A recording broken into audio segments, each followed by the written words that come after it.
Hey guys, before we get into the show, I just wanted to take a quick second to say if you got any value from this episode, please take a second to follow or subscribe on your platform of choice. Feel free to leave a review or a rating and share this episode with someone you believe can also get some value from it. It's one of the best ways to support the podcast. It helps new listeners discover the show and it keeps the algorithm on our side. If you'd like to support the show directly, you can head over to backtohuman.us. That's where I have all of my links and discount codes for products that I endorse, such as red light therapy devices, water filters, and grounding mats.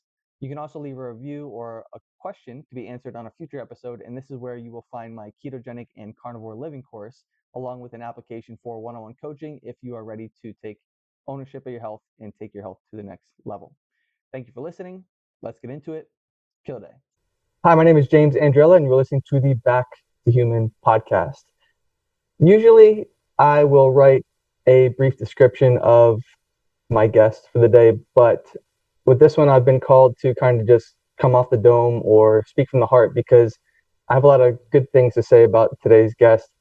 And this isn't me just trying to be a kiss ass. This is something that I truly see. So today's guest is the best damn chiropractor you will ever meet. And he's someone that I run into frequently down here in South Florida. He adjusts all of the top athletes in the world, many of your favorite music producers or artists. He adjusts my fiance and even my baby boy. Most importantly. Yeah, hell yeah. I have a lot of faith in his work, just to say the least. And he's just a super cool dude. So he will run down here in South Florida barefoot. Oftentimes I've caught him at the farmer's market where he's just tossing a football around with some random kids, having fun, and also adjusting the homeless. So going around and servicing people that may not be able to actually afford his services. So really, really cool dude, and someone that I honestly respect because he embodies exactly what he preaches. He walks the walk, doesn't just talk the talk. And that's pretty much all I have to say. So again, without further ado, the best damn chiropractor, Dr. Zev Mellman. Damn, bro. Show, damn, bro. I'm done. You made me all squishy and soft. Yeah. Well, thank you. I really appreciate it. And even hear you just walk through a couple of the things that I do, it just trips me. I never pause and just kind of think about it. I just keep going forward and yeah, that's really cool to hear. So it's really cool to see that people see sometimes as well, especially when you're not doing it for eyeballs. You just kind of go with the flow. And I guess what I'm trying to say is just the authenticity, the organicness of both of us, is really cool. Just really cool. Anyways, hopefully today you use the word faith. Hopefully after we're done talking, some of your listeners, including yourself, I could bring more to the table than just faith alone, but I could help connect some dots and help people understand what's on my heart and why I drive and move in the direction that I do, and sometimes get to operate in some of the circles that I do, no matter what people might say or whatever people might have read, not about me so much, but about maybe chiropractic adjustments and the zoomed out picture as well as the zoom in, because it's just so easy for human nature to hear or see something or have a story repeated that really doesn't come from a true place. And then, human nature is we just hang on that one thing, right? And I'll prove it to you right now. And it's not my profession thing. It's not your profession thing. It's just human nature. It's like you could have had the best day, James, right? Like, coach, everything went perfect for you. But there was this one person who just was complaining about something that, was going on with their life that week. It's just a rough week. They didn't sleep well. Maybe didn't eat well, just it all accumulates and they're symptomatic, right? And I know you know what I'm talking about, but your whole day, your whole week was awesome. But when you're driving home, coach, you're not thinking about the 90% that was awesome in that day. You're thinking of that one person, right? It's because human nature does that, So it's like, it's the same thing in the parallel of like, hey, if I heard one thing, then if I don't have an experience to counteract it, like, oh, you ate Anthony's coal-fired pizza, you didn't like it? Man, have you tried Heritage or Lucali's? Like, I have another experience that tells me otherwise. But if you don't have that experience, then you hawk on that one thing. So I'd love to use this as a platform to clean the slate for any of your listeners, not because I want them to walk through my door either. That's never the intention, but just so hey, let me just plant that seed like a farmer, and wherever it goes, but at least I feel clear, that I gave someone a chance to hear a different sound bite. So what you're saying there, that's honestly something that will keep me awake at night. Like, say for instance, something didn't go right within a session. It's like, how could I have done better? And I feel like that's what is necessary in order to be great. So you claimed yourself for back sure. when I was kind of hunting you down for this a few months ago. You said, I'm the best damn chiropractor. Yeah. That's it. You left it at that. Bro, I've been saying that shit. I wish I could call right now. Anyone I went to school with knows that I proclaimed that shit from day one. I used to walk around saying I'm the world's greatest chiropractor all day long, all day long. Fake it till you make it, fake it till you make it. 100%. And I believed it though, that was never lip service in this world. Everyone's so topical anyway, there's so many empty calories, but like, I say it to this day. I'm 43. I said it. I started undergrad, my 18th birthday. So I wasn't in obviously grad school at 18, but I went to school at the same campus where they did both the doctorate program for chiropractic as well as undergrad at Life University. Shout out to the world's greatest chiropractic school on the planet. But anyways, even then I would say like, yo, I'm the world's greatest chiropractor. I'm the world's greatest chiropractor. But my point is I was always willing to do the work. And even then that was me turning 18, I'm 43 now and I'm willing to put in the work, so I feel like Kid Rock said, it's not cocky if you could back it up. And I just don't think anyone will outcare me, most importantly, and definitely not outwork me, and of course my skill set then speaks for itself as well. So, but that's why I feel comfortable saying that I wouldn't just walk around, for so long and say it. I really do feel like, man, if like you, man, like if there's one client that's bothering you, like I've never felt to a place where I'm so superior or I've shooken hands or adjusted a spine that I could lose sleep over somebody, that's not a high profile or celebrity, so to speak. Like it concerns me. I'll give you a perfect example. Yesterday, I'm going to Oscar Wynn Park, right over in Sunrise, Weston area. It's like 2 minutes from Markham Park. But anyways, I had a client, I'm on my 2-week summer break, and I had a client hit me and tell me, and she's been a client of mine for years, great family, take care of them all for years. And her trunk latch hit her in the head.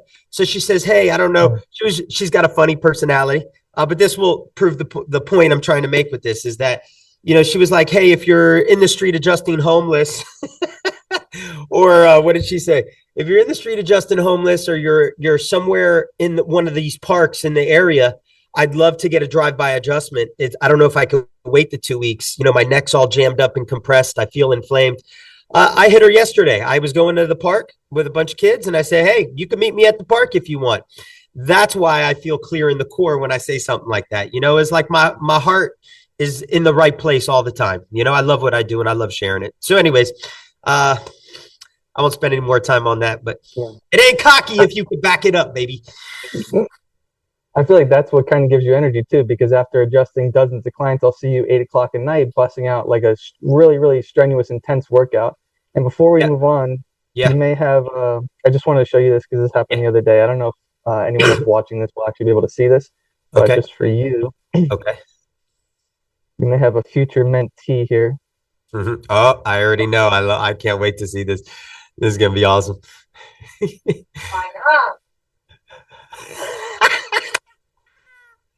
I love it. Oh my God, that's so great. Look at him. He's so excited too. Yep. He's got that energy. Yeah.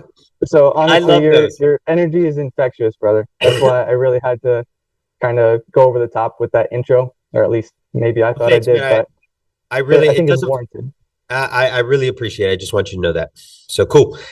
Let's give your listeners something to digest now. Yeah. So what got you into chiropractic in the beginning? Because I've heard some other stuff, like how you actually got started, but I want my audience to hear that as well. Yeah. So what got me into chiropractic, guys, was a breathing problem, which is really, outside of what most people even know about chiropractic. Like no one would have asthma and say, oh, go to the chiropractor. It's not your first thought, not your second thought, probably not even your third thought. And it wasn't my family's either. I don't come from a chiropractic family, but I had asthma. I had a breathing problem, and there's no one in my family history that has it. We believe, in hindsight, that I was a very active kid, played a lot of sports, was constantly moving.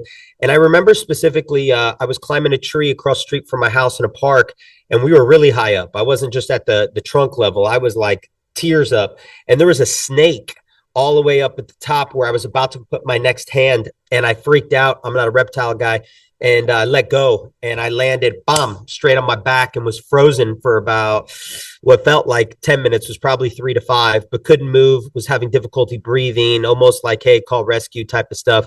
It subsided, got my breath back. Everything was good. No pain, no neck pain, no back pain, no physical or musculoskeletal issues. And then weeks later, right, kind of like an incubation period, I started to have shortness of breath at school during PE. So I go home and I tell my mom I have shortness of breath. My mom brings me to the doc. Doc auscultates my lungs, says, yeah, he's probably got asthma. Here's a prescription for an inhaler. Use this as needed. So one inhaler, James, leads to a second inhaler. Now I need 2 within a couple months. And then from there, my immune system started to tank. I was getting sick quite often. And then, it's a steroid. So my body was trying to eliminate it. And I was starting to get bad skin as well. So I ended up in the dermatologist's office because at that age, I was about 14, 15. So trying to date girls with bad skin, bad, lungs, not really good. So I was constantly like, hey, I mean, what's going on here? I went from nothing to a ton of stuff, like the old Drake 0 to 100 real quick, and as a last resort, my mom brought me to a chiropractor, and she checked my spine, x-rayed my spine, taught me about the spine, and then of course adjusted me. And I took, when she did what we call the anterior, when she did this hug and drove right through my T-spine, I took a breath like if I hit the biggest inhaler, like the strongest inhaler. And that didn't fix my asthma by any means, but I did love to breathe better for that short period of time. And within about 3 months, I was off all my inhalers through repetition. So that was my path. It wasn't neck pain or back pain. It was a breathing problem. That's not something most people would attribute to chiropractic adjustments at all. No, but I'm going to connect the dots right now, on why that worked, and we'll go through it all. So the listeners today will understand what I didn't even understand, what the doctor at the time didn't even explain to me, but research is catching up year after year, and it's helping us understand the big picture of what mechanical impulses and input into our body, into our central nervous system do beyond just calming down a muscle spasm, and that's why, innately I laugh at it because people will tell me, oh, I don't do the adjustment thing, or I don't know. But man, James, I say this with confidence. I don't feel like I know one person that doesn't do this to their spine, like open it up, throw the leg over the side, like on the turf floor at the Hive or at any gym or in their bed right at the end of the night. We innately try to release our own bodies, right? Mm-hmm. Now a chiropractor doing it to you might like freak you out because it's someone else's hands. But, at the end of the day, like our bodies wanting to move and twist and open up to get release, and there's a reason for that. I think it's just built into our CNS, and who we are. But yeah, my backstory is a breathing problem, and I fell in love with it, Coach. Like I used to tell my mom, even after 3 months, like I remember I was like, hey, can you bring me to the chiropractor? Can you bring me to the doc? I want to get adjusted. I really loved it. I didn't know I wanted to be a chiropractor. I just loved getting adjusted. I loved the way I felt. I mean, I can remember like, I would walk out of there happier. My mood was different. I had autonomic and emotional changes, and I didn't even ever have a bad mood. I just felt better. It's like when you have an espresso, you're just like, I'm ready, and that's how I felt getting adjusted even as a kid, beyond the breathing. My breathing always was better after I walked out of her office. But I just was a better person. And then at about 17, 18, or 17, not 18, because I started undergrad my 18th birthday on July 12th. My mom was like, you should be a chiropractor. And my brother was already in chiropractic school. Again, we don't come from chiropractic. My mom was a PhD in immunology. Super bright woman, but her life was helped through chiropractic, but she wasn't a chiropractor either. But she just saw, I guess, something in her boys. And my older brother is a chiro as well. And his life changed through chiropractic before mine. He set the tone. He was before me. And then she was like, you should do it too. You love it. This could be something. And I said, oh, Mom, I love it, but I don't know if I want to be it. And she says, okay, well, go for a year. In fact, if you want to hear the real story, I was like talking to her. I said, Mom, I think I want to be an entertainer or, an actor. I was like, I really like that stuff. And I was talking myself out of it. And thank God for her. She knew, she saw it in me. And she's like, Zev, I tell you what you're going to do. She was a Long Island Jew. She said, you're going to go to school to be a chiropractor and then you can entertain your patients. I think you do. And I think I do to a degree, I've created that environment. So yeah. And you know what, James, within 1 year, she was like, hey, she gave me tough love and it's like, if you don't go, you get out of my house, you got to get your life, like not life together, but come on, Zev, buckle down type of stuff. And man, within 1 year, she was like, hey, reassess in 1 year. If it's not it, we'll pivot, and I was just being a stubborn teenager. And man, by the end of the year, James, even in undergrad coach, I knew that I was born to be a chiropractor, not that I wanted to do it. Like being involved in that campus and in that environment and listening to people and getting adjusted, I was like, bro, this is me. This is me. If it's not going to be sports and entertainment, this is something that I'm waking up and wanting to do. I'm going to bed and wanting to do. Like I talk about it. I was like, this is it. It's clear as day. So, and it still is that way today. Hopefully it never dies. Helps you wake up in the morning a little bit. And Mama gave you a little dose of some heavy loving. Yeah. Good. And I'm blessed, bro. It's not just me loving my thing, but actually both of my parents love what they did. And I got to see that every day, from a little chicken nugget age. So, regardless, I just saw love for what you do. My mom loved what she did and would do it sometimes 7 days a week, all the time, actually, but it never felt like work to her. It always looked like it was a labor of love. She was playing, so I think that instilled that in me and, hopefully I'll instill it in, my son and anyone else around me. But yeah, it does help. I'm surprised you could even take the 2 weeks off for the summer, but I'm sure you needed it just to like pour back into yourself. Yeah, so I started to take younger. Huh? How often were you getting adjusted when you were first going? How long did it stick for? I was probably saying like 2 times a week, somewhere in that range. Okay. You know what? Yeah, like back in the day, you mean, right? Like when I was a kid? Yeah, my mom was probably bringing me initially probably somewhere like 2 days a week. I can't remember exactly, but it definitely wasn't once and it wasn't, I have no idea, but I was probably twice. And there's and we can go into that, but there's no real magic number. There's not like a piece of paper somewhere or a data or a textbook that says, you look and you go like, I think her name's Louise Hay. Louise Hay, that woman who wrote a book called, I got it in my adjusting rooms here. Someone just gave it to me. Real popular author, self-healing. I believe she falls under psychology. I don't know her well enough, so listeners don't quote me on this, but a lot of people when they're getting adjusted who have seen the book on my shelf will always be like, oh my God, that book's amazing or she's amazing. So I know she's doing big things.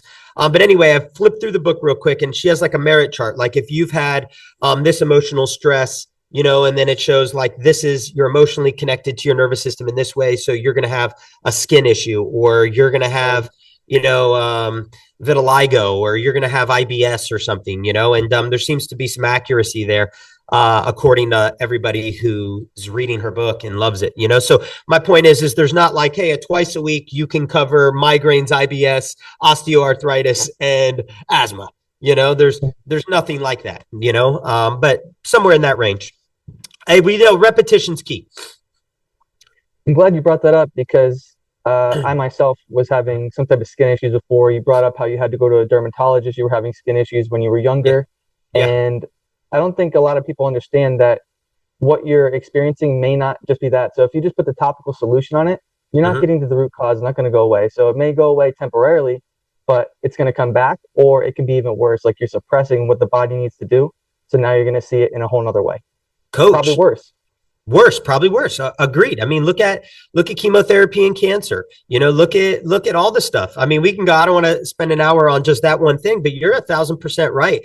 I mean, look, I had ringworm, when I moved to Georgia, mountain biking, I caught it. And, I was like, even though I was already natural, and just always thought organically, bro, I was like, what dermatologist can I go to? I want the topical cream. I also want to make sure my body, my gut, my microbiome's good. I want to make sure that's clear. My diet was right. But dude, I wanted that off my face and skin ASAP. So I'm a person where I believe there's a time and place for everything. I'm not an idiot. And anyone who says different just hasn't had enough life experience yet. Like it hasn't been your child. It hasn't been your family where you can see the brilliance of medicine, the blessing that it could provide. But bro, if you aren't aware enough to know that right now you're buying yourself time and it's a get out of jail free card, and you need to explore root cause, then you're misusing the blessing of medicine. You know what I mean? Like the blessing to be able to say, hey, I got to sleep tonight. So I understand someone making that attempt, but if they don't make pattern changes in that day when the medicine's working, so where they don't need it anymore, they're screwing themselves, and then they're only hurting themselves long terms, because we know that, medicine isn't making anyone healthier. It's buying them time. Like no one's walking out of CVS with 3 prescriptions going, bro, my reaction time is better. My mood is better. Everything's better with less drugs. No, one leads to another. We know the medical merry-go-round and how it works, whether it's skin or something else, So yeah, I agree 100% with that statement. And it speaks to also, one of the things I was most attracted to, Coach, with chiropractic was not just the adjusting, was the fact that it came with a philosophy. It came with a guiding principle, which a lot of professions, including medicine, does not. In fact, I read something, this is not a chiropractic thing, but I read something that of all the doctors in the world and all the professions, dentists have the highest suicide rate. And the article this was old school, but it went into the reason why is because there's nothing waking them up in the morning and guiding them to like what's the core reason why they became a dentist? Like there's no big why, maybe it was, because that was their path, or their father did it, or someone in their family did it, or they saw it was lucrative. Obviously, it's a very good profession financially. But after 5, 10, 20 years of doing that, you're just in someone's mouth. And it's like, well, what am I even doing? Now we could Tony Robbins it and say, bro, are you kidding me? A dentist could change their philosophy and say, working in someone's mouth, we now know that the meridians and the nerve pathways and keeping inflammation down. I could hype myself up and say, man, I am an anti-inflammatory for someone's mouth. The mouth is such a pivotal neurological piece of the puzzle for so many people, but dentists, they're not really thinking like that. So they say the suicide rate's high because they're unhappy, not because they don't make money, but just they don't have a guiding force, like I wake up every day, and I'm like, hey man, I want to change and impact people's lives from inside out by teaching them not only what the adjustment does for their body, but helping them zoom out and understand big picture. And I'll give you an example. One of the big differences between chiropractic and medicine isn't that our hearts are different. We both want to help people, and they do a great job, especially in emergency cases. They're the best. I don't want to be adjusted if I'm shot or hit by a car. I want the best emergency care. Then I want to be adjusted. But is our philosophy of, look, chiropractic is vitalistic the majority of the time, and they're very mechanistic. Vitalistic, guys, for all your viewers, is we think, we're not just about a part or a piece that's right, but we think real open-minded, everything is connected, like you were saying. If I have a skin issue, yeah, I might want to put something on it right now, but I need to understand that there's something else at play here, and we need to figure that out. Is it the food I'm eating? Like for me, it was definitely the steroids I was putting in my body. But I also started, my mom was a nutritionist by trade as well. So my mom used to always teach me about how food affects my skin, my oil glands and detox pathways and all of that. So I knew. But the minute I started to see how Taco Bell and Papa John's and Little Caesars dip sticks, and the cheese sticks were making me break out, and I wanted to go on a date that weekend, I was like, no, I'm going to choose something different, because I knew different. But if we don't know, then we can't choose, and we become victims of our environment and everything else, so vitalistic versus mechanistic, that's a huge thing. Like I want to turn people on to vitalism. Vitalism is all of us. It's not just Zev. It's not chiropractic. I don't own that. But I get excited, bro. Like I put people onto the Hive, and I put people on to different coach, like anyone and everyone. I always say, like, bro, get a coach, do this, get someone to lead you in the right direction. It's an investment. It's like tuition. It's the best thing in the world. That's vitalistic. So I understand that with vitalism, we're healthier than ever, no matter how healthy someone is. If they get with a coach and they start really having more accountability, you could take them to another level. There's always another level, and that's vitalistic, and it can go beyond that. We can go to freaking naturalism versus artificialism. These are things that I have on my wall. So it's stuff that I talk every day. Naturalism, guys, for your viewers and listeners, is like you asking yourself the question, like, what food is best for me? What kind of immunity should I be building in my body? What kind of birth experience do I want to have? Versus artificialism. It's like everything's synthetic. It's like taking a baby out like it's a tooth. There's no, again, time and place, but it comes with questioning. Being a chiropractor comes with like things like, what kind of immunity do I want to build? What kind of home do I want to have? What kind of food do I want to have in there? What kind of birth experience would I want my son to go through or my child to go through? Questions you don't get in medicine. And I'll tell you right now, if one medical doctor sat down, if your OBGYN sat down with Jade, right, and was like, hey, Jade, before we get into the ins and outs, and obviously we do what, medically needs to be done, what kind of birth experience do you want to have? What kind of food do you eat? What's your lifestyle like? Jade would have walked out of there. That doctor technically would have done no procedure, nothing of skill, just all communication. Jade would have walked out of there and been like, babe, I've got the best OBGYN in the world. They didn't even do anything. They just sat down and talked to you, things that you talk about, coach, every day with your people, right? But if a doctor does it, if a doctor just sat down and said, what kind of birth experience do you want to have? That would be the best marketing ever, wouldn't it? Because it's so lacking.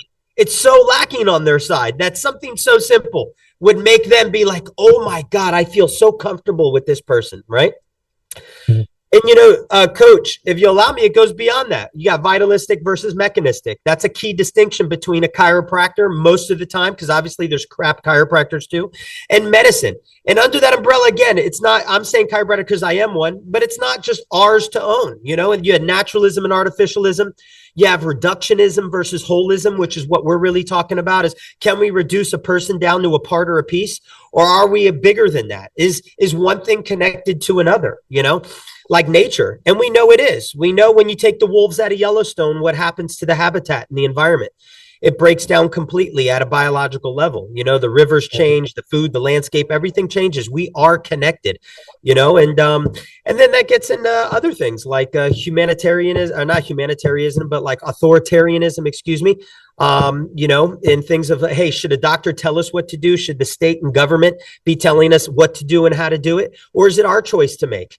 And then I guess go ahead. And I was just going to say the last one, conservative care versus high risk care. And I really fall into that. And that's where I'd end that, is like, I tell my patients, like with anything else, is long-term, low cost, long-term conservative care is always going to outweigh and provide way more quality of life and value and benefit than conservative high risk medical interventions.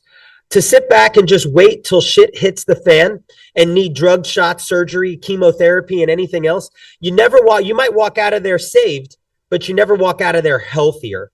And when someone decides this is the path, even if you don't decide, coach, if one of your clients does not decide, they're still deciding. They could say, yeah, I don't have a philosophy. That's a philosophy. You're still deciding, like, hey, I'm not going to do this. Okay, well, then you're leaving it up to that, and in that, they'll be there for you, but you're not going to get healthier. I rather have low cost, long-term residual upside and benefit, knowing that I'm constantly, even if it's slow, doing this, than just, So anyways, that's my spiel. But I would say that's the divide really between, from a thought process philosophically, a chiropractor, DCMD, and anybody else under that umbrella, homeopathy, osteopathy, naturopathy, or however you say that, any of that stuff. Naturopathy, yeah. Naturopathy, yeah. The example that you gave with like Jade and the OBGYN and just the interaction there, how it'd be great marketing if they were just human and you just had a conversation instead of just treating someone like they were another number. But I don't think that the system that we are currently in, like a Western medicine, allows for that. Like insurance-based stuff, you're in and out really, really quick. You don't really get to know your patient at all. No. And what you're saying with the education too, in chiropractic school, granted, I haven't gone through chiropractic school, but it seems like it is allowing the student to think rather than just kind of test taking and drilling from an authoritarian figure, like a teacher. Like, this is the way to do it. it Yeah. kind of seems like the thought process is removed from there. Hmm. So you also said that research is now catching up, but Hmm. I understand that that wasn't always the case. Yeah. So back in like 1910, over 100 years ago, I know Hmm. that there was something called the Flexner Report where they were shutting down schools. Hmm. And I believe that there was almost like a witch hunt for chiropractics. It's considered like pseudoscience. It's not For scientific at sure. all to Yeah. them. But do you think that this was more about protecting public health because there was no standards at the time back then, or more about maintaining some type of monopoly? And I don't mean to go like conspiracy mode, but what's Yeah. the real difference between the two schools right there? For sure. I mean, I think to a degree, I could never say, hey, it wasn't about raising the standard because I'm sure it was, and I'm sure it was really needed. It's the wild, wild west back then. Yeah. Just like they knew what penicillin did before they knew what it was doing and how it did it. They saw what it was doing, but they didn't understand really why, is my point.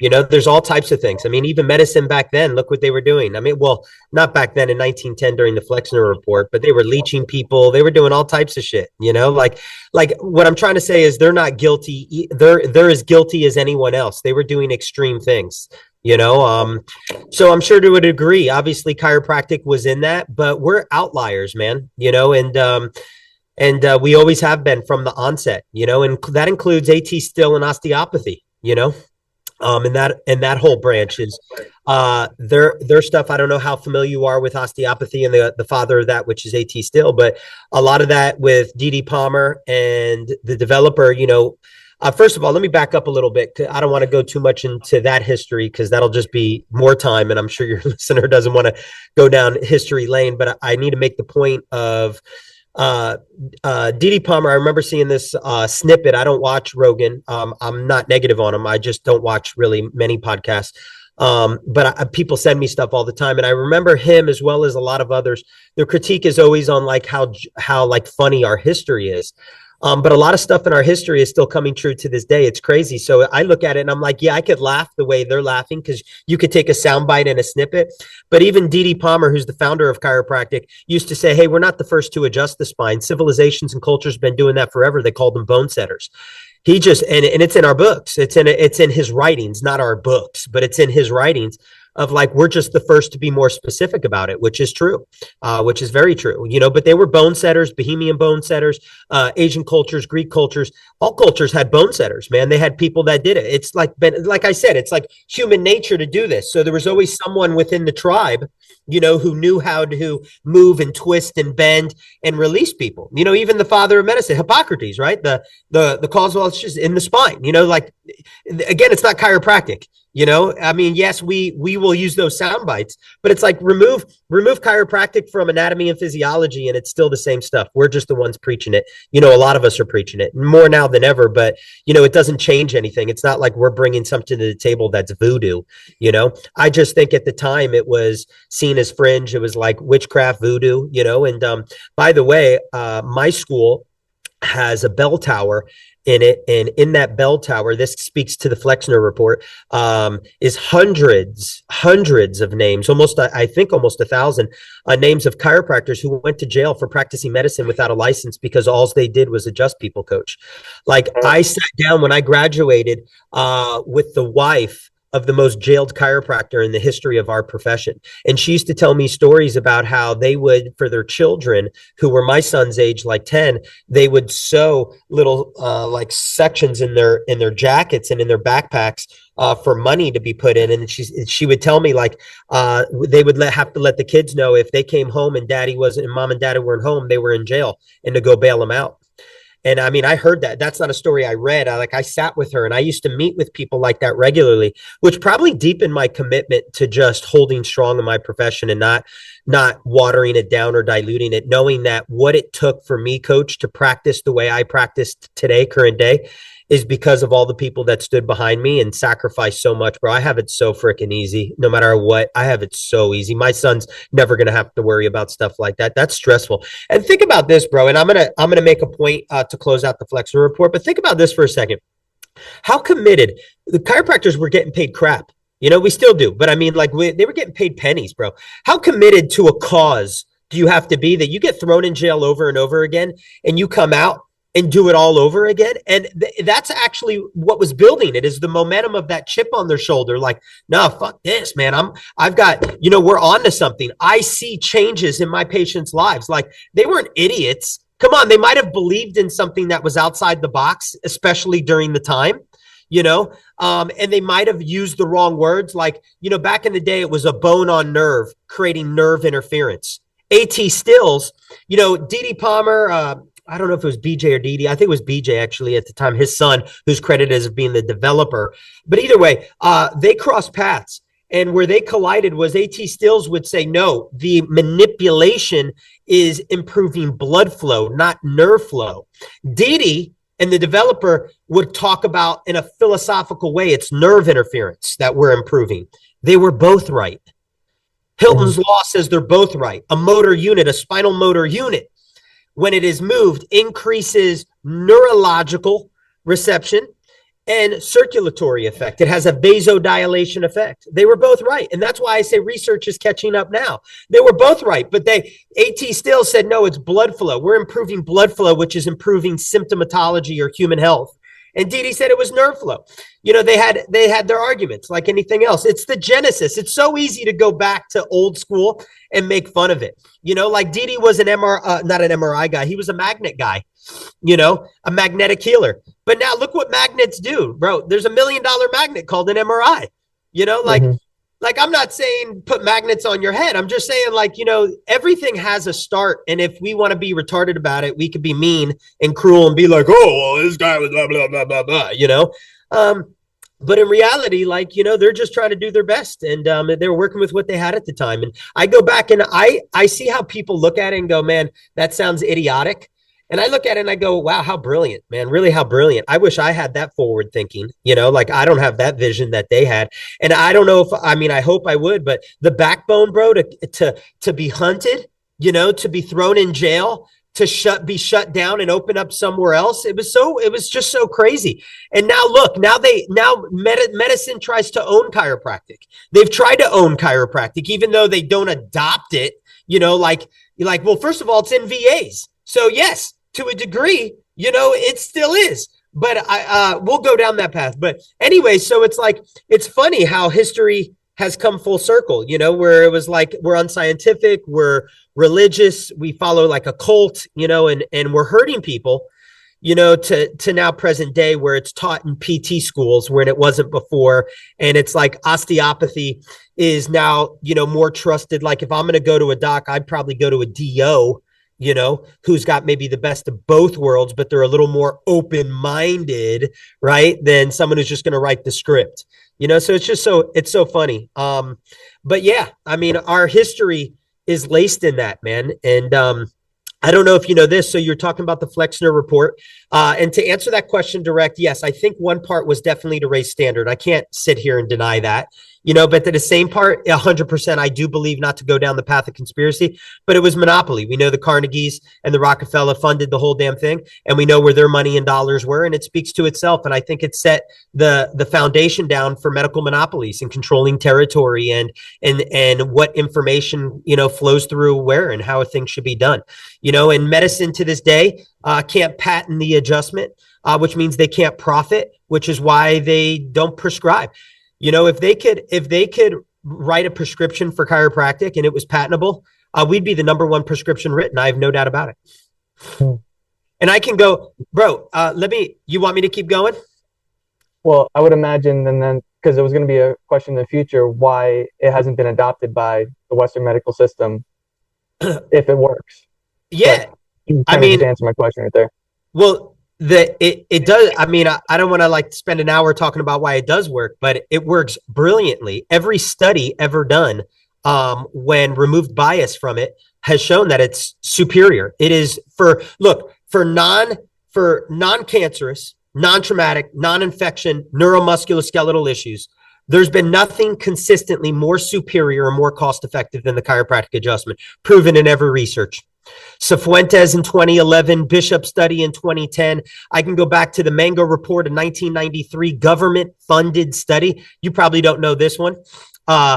It's called the Mango report. So the Mango report was done by Canada, okay, funded by the government to see if they should continue to include chiropractic. They wanted an independent study done for utilization and, of course, to see if it was scientifically valid.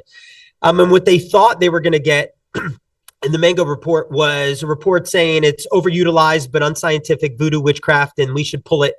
We shouldn't cover it anymore, in our government care. And the report came back and said we're more superior than any other thing they provide, and we should be the first line, not the last. And it was completely backfired on them. They reviewed every evidence, every study, everything ever done from start to finish, top to bottom. Look it up. It's not, it's not, it's not hidden stuff. It's called the Manga Report. 1993, it was put out. The viewers should also know, in all the witchcraft, the Flexner Report, disowning chiropractic, trying to destroy us, our reputation, our name. A lot of amazing chiropractors fought during not 1910, even though they did. It was just a different battle. Throughout the 60s, the 70s, the 80s, even all the way up through there. But at that time is when it really started to take off. And I don't know if you know this, James, but do you know that the Supreme Court found the AMA, the American Medical Association, guilty of trying to destroy and dismantle the chiropractic profession in 1987? Doesn't surprise me. Google it.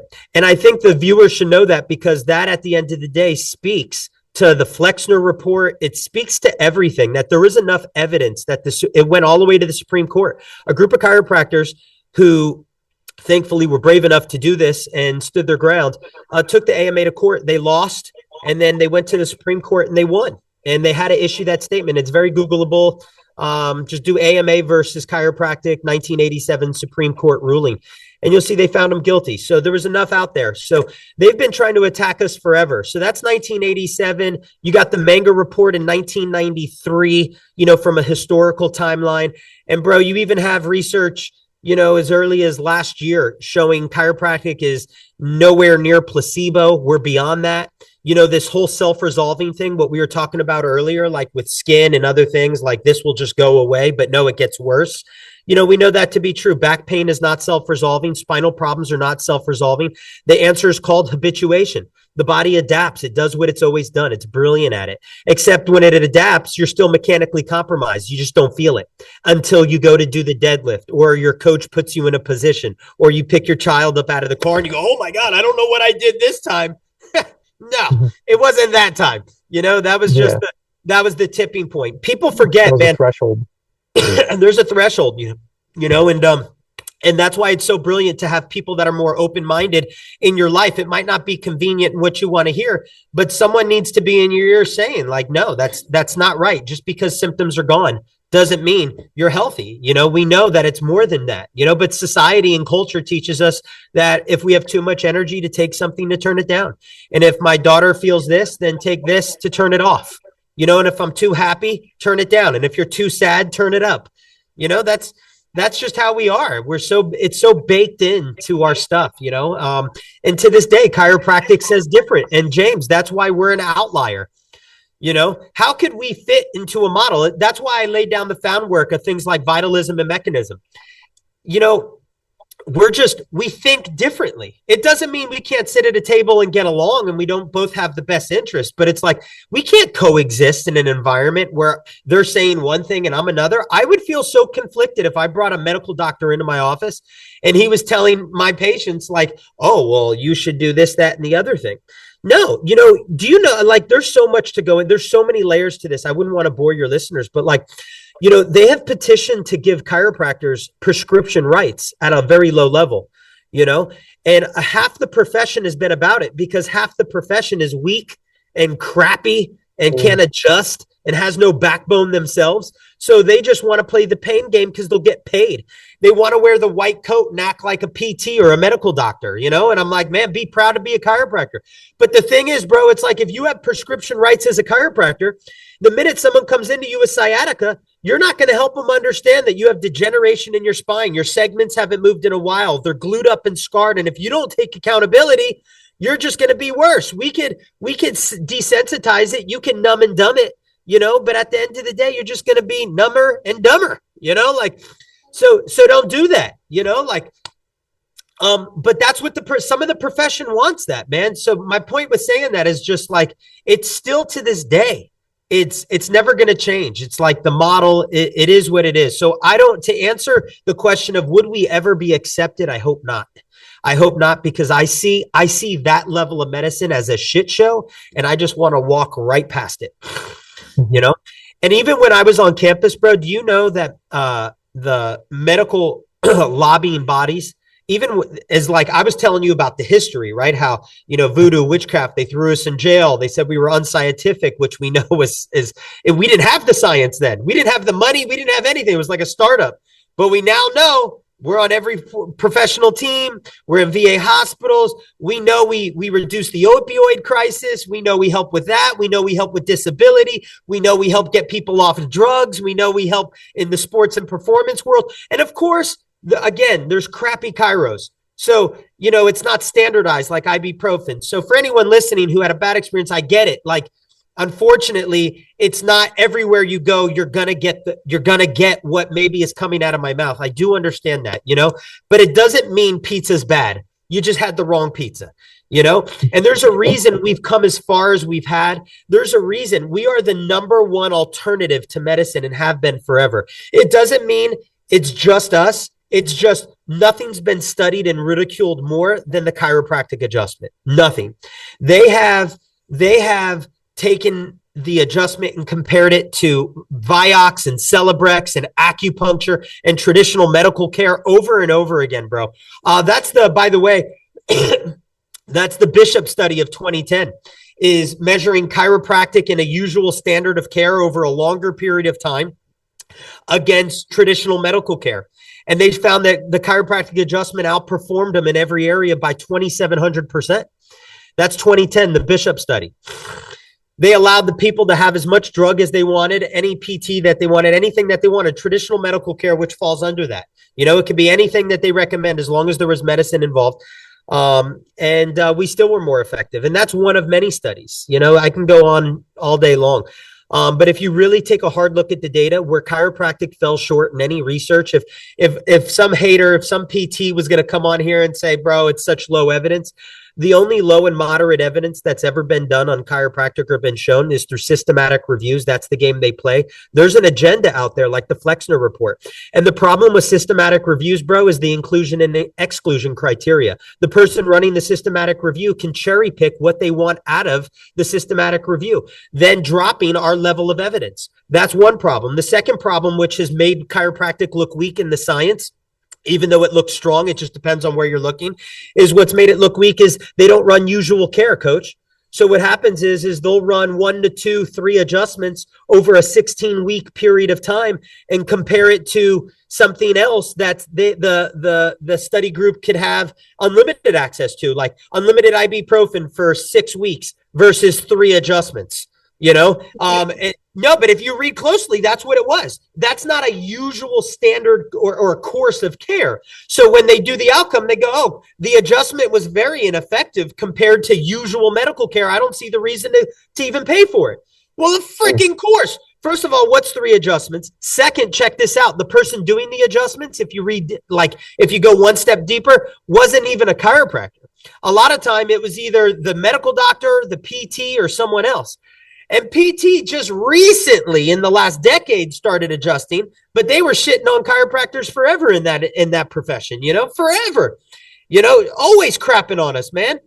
Always. And now look, it's more than ever. I see PTs doing side posture adjustments and neck adjustments and all these different things. The same ones that were crapping on us are now like, oh, they'll use it as a tool in their belt. And I still see them doing it wrong a lot of times.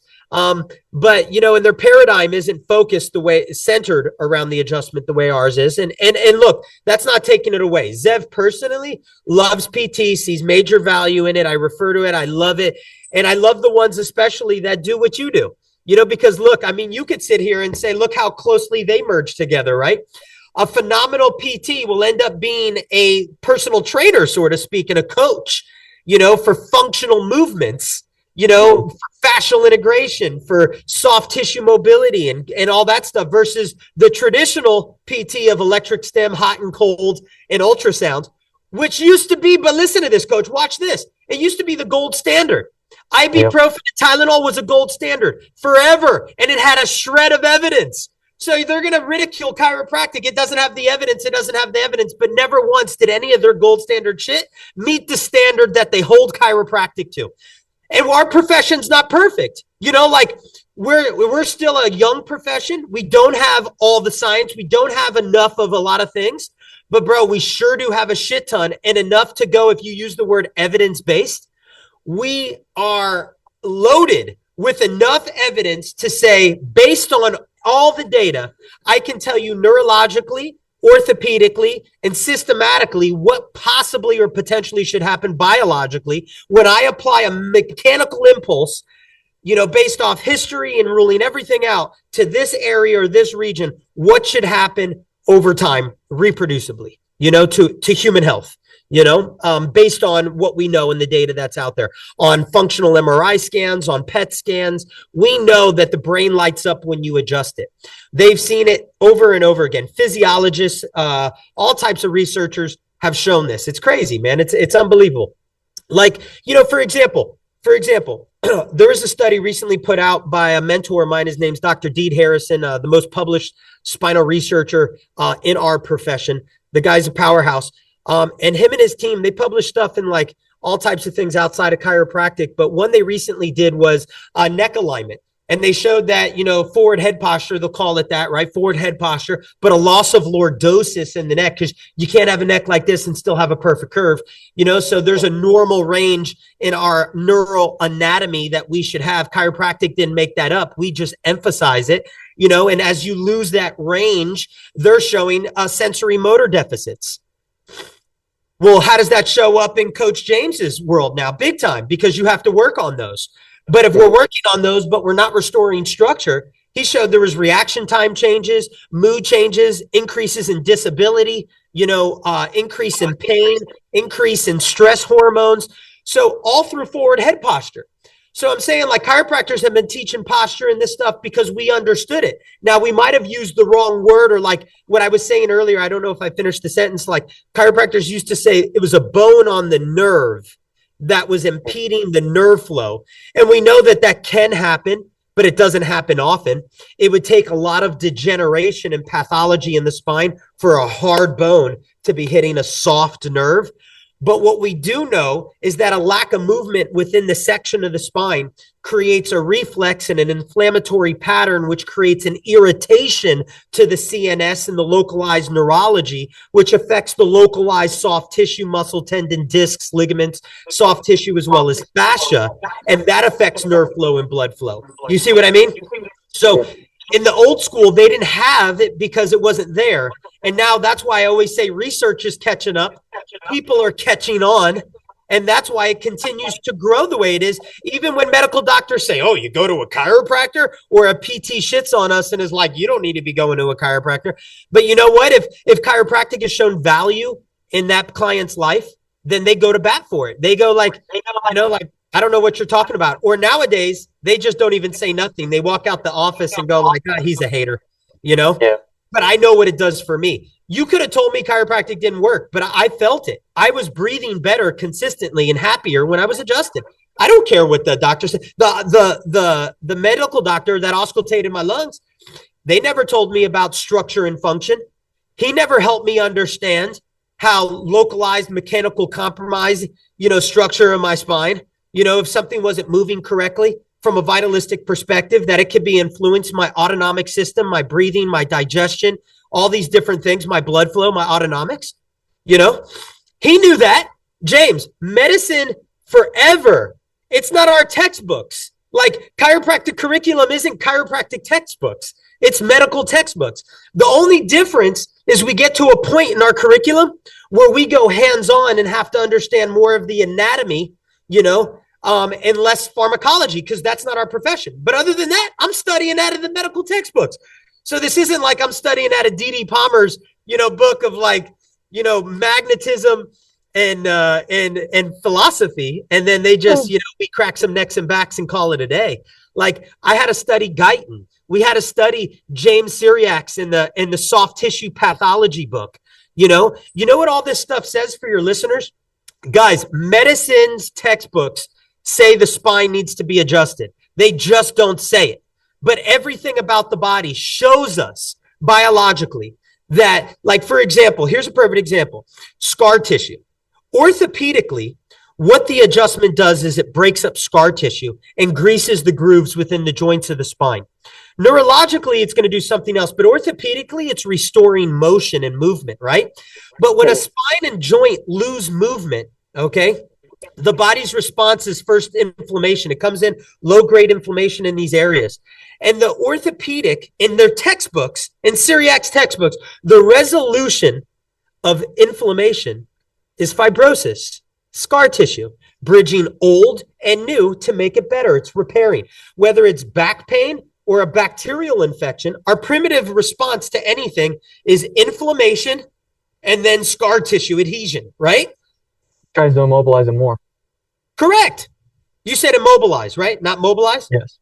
Immobilize, yeah. Immobilize more, right? So now we get less mobility, which every new book and every old book says the same thing. That drives up nociception, which is going to open up the pathway to the brain to more pain. So it's going to allow us to feel pain, peripheral sensitization, central sensitization, and it's going to decrease proprioception. Things like, that are going to make us happy, balance, mood, all these different things that tie in back into our autonomics. So we're increasing and amplifying the potential pain source, and we're decreasing all the things that would flood or amplify our brain and body with positive stuff that would make us feel grounded and centered and blood flow and all the things that stimulate the positive neurology of the body, and that's not chiropractic, that's orthopedics. It says it in every textbook. Medicine has known this from the beginning. Even Dr. What's his name? Dr. Deutsch, who wrote The Brain's Way of Healing in what was it? I think it was 2015. This guy is a neuroscientist. He's like a Huberman type. His whole book is on proprioception, coach.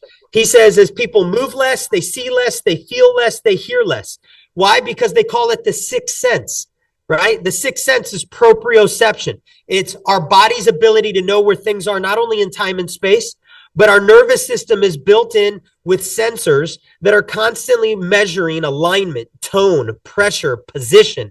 And chiropractic's special role in that, outside of your role, which we can piggyback, we can get into that now, is we restore movement at a local level, which has a localized and global or systemic effect on the body.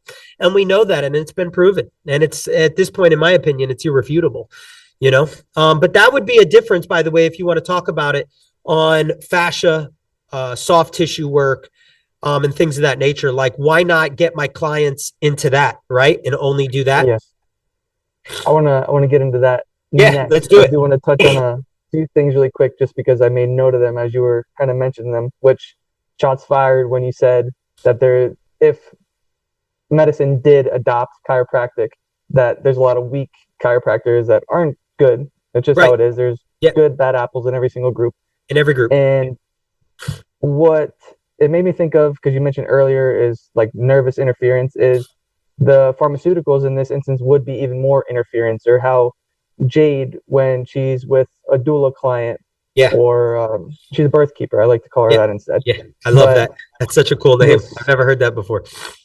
OBGYN, whenever you're in the system, it's like they want to offer you all these services to try to help, but that is literally just interference itself too. It's layers and layers of interference. Yeah, it's pretty much spread throughout the entire system. Yeah, and then I also I think it's legality, right? Like, I think a lot of that is because it gets back to the model, the space, their insurance coverage, the roof in which they operate under and function out of. So it's like, if they could just sit down and acknowledge that, though, and say, hey, look, James, what it really is informed consent. Like, I can sit down with someone and say, hey, look, my option and path to your spinal problem is we begin to adjust and put movement back into the spine, because it's lost a lot of movement. I would say, bro, you got a movement deficiency in your spine, and that's my course of action. And I know in this timeline, here's some things you can expect. And if I'm wrong, then I'm wrong, and you'll notice. And if I'm right, you'll be happy and a raving fan, right? But I could also say that's what I offer. But let me tell you, outside of me, you have some other options. You can medicate the problem. You could inject the problem. I know it sounds crazy, But that's informed consent. I'm doing my due diligence. There's drugs, shots, and surgery for your problem. There's adjustments for your problem. You also need this. You need to get your body moving. You need to clean up your diet. You need to look at your environment. Of course, all of those things. But specifically to the spine, here's informed consent. An OBGYN can say, hey, look, legally, and obviously what I believe is this is what I think you should do. And here are the things that we offer. But there's some really cool other people outside of this roof that are birth keepers that also could offer some other things that you might vibe with. My job is to quarterback it for you and just be a filter. So if you hear something and you don't know if it's right, you could run that by me and I'll tell you everything I've read, because just like Jade, they're hopefully dedicating their life to knowing as much as possible, to being masters of their craft, so they could help say, you know what, that's not right, but this is, we don't see that, but in an ideal situation, that would be it, right? Yeah. Absolutely.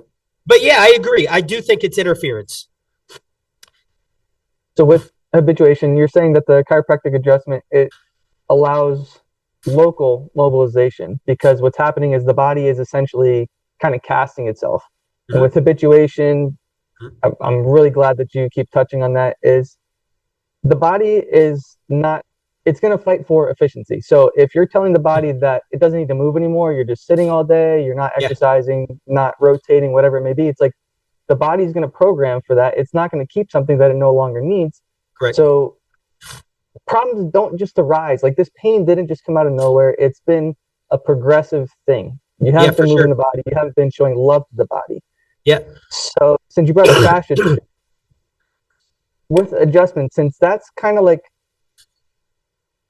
you can correct me if I'm wrong, it's like a temporary mobilization, but then if you go back to the same patterns, is it not just going to kind of immobilize it the same exact way? No, because when we're talking in that context, we're talking in almost like old school, I pop bone in place and then you do all the soft tissue to hold to make sure the spinal bones don't like shift around. Our spine doesn't work like that. We're, if anything, normalizing pressure within the spinal column at the same time, keeping motion within the column. And no matter what we do, if you move right, move wrong, we're putting load on our body, and that's, you have to come from a context of, it's not about, I should make myself obsolete from a client because I did my job so well, they don't need me anymore. That would be like saying, is there a toothbrush or a toothpaste that requires you to never brush anymore? I don't know. Is there? Is there a lunge that I don't know about that can maintain my muscle to feel full and strong, or do I always need to pour into it? Do I always need to watch my body fat? Do I always need to shampoo my beard? Or is there a conditioner I could put in and then it's kind of self-sustaining on its own, because the body is self-healing, self-regulating, and self-organizing? No, there's laws of upkeep, and the spine is a very important sensory structure. And someone can choose to never take care of their spine and still live. I'm never saying that. And of course, they're going to benefit from, doing soft tissue and understanding, fascia and muscle and tendon and repetition and how it can hurt and help and all that stuff. But it never negates, Coach, the fact that fascia, first of all, does not control the spine and the bones and move everything. It doesn't. That's a partial truth. That is not a real truth. And I would say, if I wanted to be a jerk, I'd say, show me as many studies as there are in chiropractic and how it's been ridiculed on fascia's role in all of that. And they just won't hold up. And it's not because it's just newer stuff that's been around forever, but now more talked about. You see, everything that's out there now on soft tissue is going through what chiropractic did initially. This is all new language, new conversations, all of this stuff, even over the last decade, new programming, new patterns, new stuff's always emerging. But fascia is totally dependent, on neural input. And neural input comes from joints and disc. It does come from sensory soft tissue. It plays a huge role in the proprioceptive feedback to the central nervous system. But if a joint is stiff and has lost movement, that's not just because the fascia isn't moving. It's because as a column and a unit and a structure itself, it is not moving the way it should. And if you want to just play on the fascial on the outside, you'll still make an impact in that person's life. But why would you do that and leave the joint restricted? It's not going to unfree itself. There's therapeutic benefit to taking that joint and unlocking it and opening it back up and normalizing the pressure within the disc and the joint itself, within the structure or multiple motor units, because that will then provide feedback through the joints into the central nervous system, which will then give the fascia the nerve flow and blood flow and the neural recruitment from a positive standpoint in a very like activated way versus a half-ass way. Otherwise, you'll be the Band-Aid, not me. You'll always be chasing the next fascial problem, not me. And that's why when clients understand that I'm the asset, when a coach understands that getting adjusted is as great as we are at neck pain and back pain, which is what's taken us this far. Like, think about, first of all, if all you said, coach, was, Zev, I really understand. I wouldn't take this personally, by the way. Like, my feelings wouldn't hurt one bit. I understand neck pain and back pain. You do something for it. People get better with neck pain and back pain. Why the F do you think that works? Why does spinal problems that show up as neck pain and back pain, my adjustment works for that, and then it stops there? Like, we're coded for that? No, because it restored movement. It enhanced proprioception within the joint and spinal structures. Okay, I don't have to give someone a million different stretches. It doesn't mean they don't need it. It just means I didn't have to do it for that person to get right. It doesn't mean the patient won't benefit. They will. I bet we all do. There's rules to this game. I don't have to be, your dentist doesn't need to teach you functional patterns or talk to you about nutrition. His or her job is your teeth, right? You don't say, hey, doc, while you're in my mouth, can you check the arch in my foot? No. You know what I mean? Why did chiropractic and chiropractors, even though we share similar headspace, why is it my responsibility to be your trainer, your holistic dentist, your freaking podiatrist, your nutritionist? Like, what the hell? You know, like, that's sometimes like, whoa, are they doing all of this? I could, but you know what? My job is to be an expert in moving spines and understanding the mechanics of the spine and doing that. Now, if I'm passionate about exercise and I want to say, hey, maybe you should do this, then that's great. But there's other experts, right, that do those things, and I rather they do those things and let me do my thing. Because what I do understand is when I do my job right, I'm making everyone's lives better.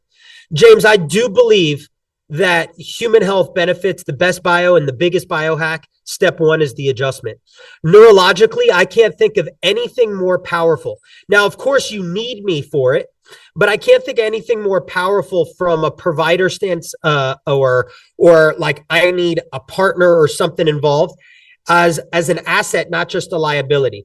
We enhance proprioception at a spinal level. Someone could say, I can get in a cold plunge right now, and it'll have similar physiological effect on the body as a chiropractic adjustment. You know, if they were to measure and research both, if I were to say anti-inflammatory, the adjustment is an anti-inflammatory. It has an anti-inflammatory effect. When I break up scar tissue and adhesions, I'm moving and dispersing the inflammatory exudates out of that area of the spine, which is why someone could even feel better. Pain is coming from inflammation. That's why so many people are on anti-inflammatories. It's why we eat food that has anti-inflammatory effect. We want to keep inflammation at bay. Inflammation, nutritionally, environmentally, physically, sets off the alarms for pain in our body in the first place. Someone could have dysfunction, James, in their body, and until they get to that set point of inflammation, they do not feel it, right? Yeah. And then they could take something or do something to minimize it just a little bit. And they're like, oh, I'm fucking better. No, you're not better. You just brought it down a little bit. You know, like I teach my patients all the time, you're not better. You're just less inflamed right now and you have more range of motion. So you're functioning better, but the root cause is still there, right? I mean, so it's no different. I preach that all the time. And that gets to the point of like, why does someone always need to be adjusted? Because they always need maintenance. We always need upkeep. You're always putting load on your body. Thanks to a guy named Peter Sterling and what's his name? Dr. What's his name? Peter Sterling, I know, is one guy. 1988 comes up with the model allostasis. Have you heard of allostasis? No. All these people, you want me to tell you about this real quick? It'll help you. It'll help everybody understand. You have time? I love all the nerdy stuff. Yeah. All right. So, you know, it's one of those things like chiropractic's been so blessed to have medicine and medical minds always pursuing physiology and understanding the human body better, because it's helped us understand what we're doing better. And in 1988, Peter Sterling and a colleague came out with the model of allostasis. So allostasis, guys, is, you'll hear Huberman talk about it. You'll hear a lot of neuroscientists talk about it. Like I think Norman Deutsch, I like his stuff. That's why I keep relating to him. A cool guy outside the profession. Again, has nothing to do with chiropractic, but everything.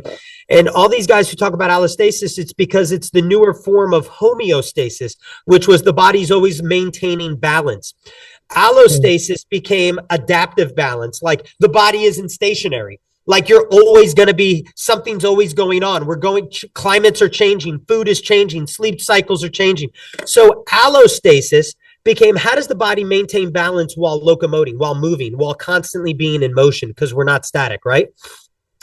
And that's allostasis. That's not a chiropractic term.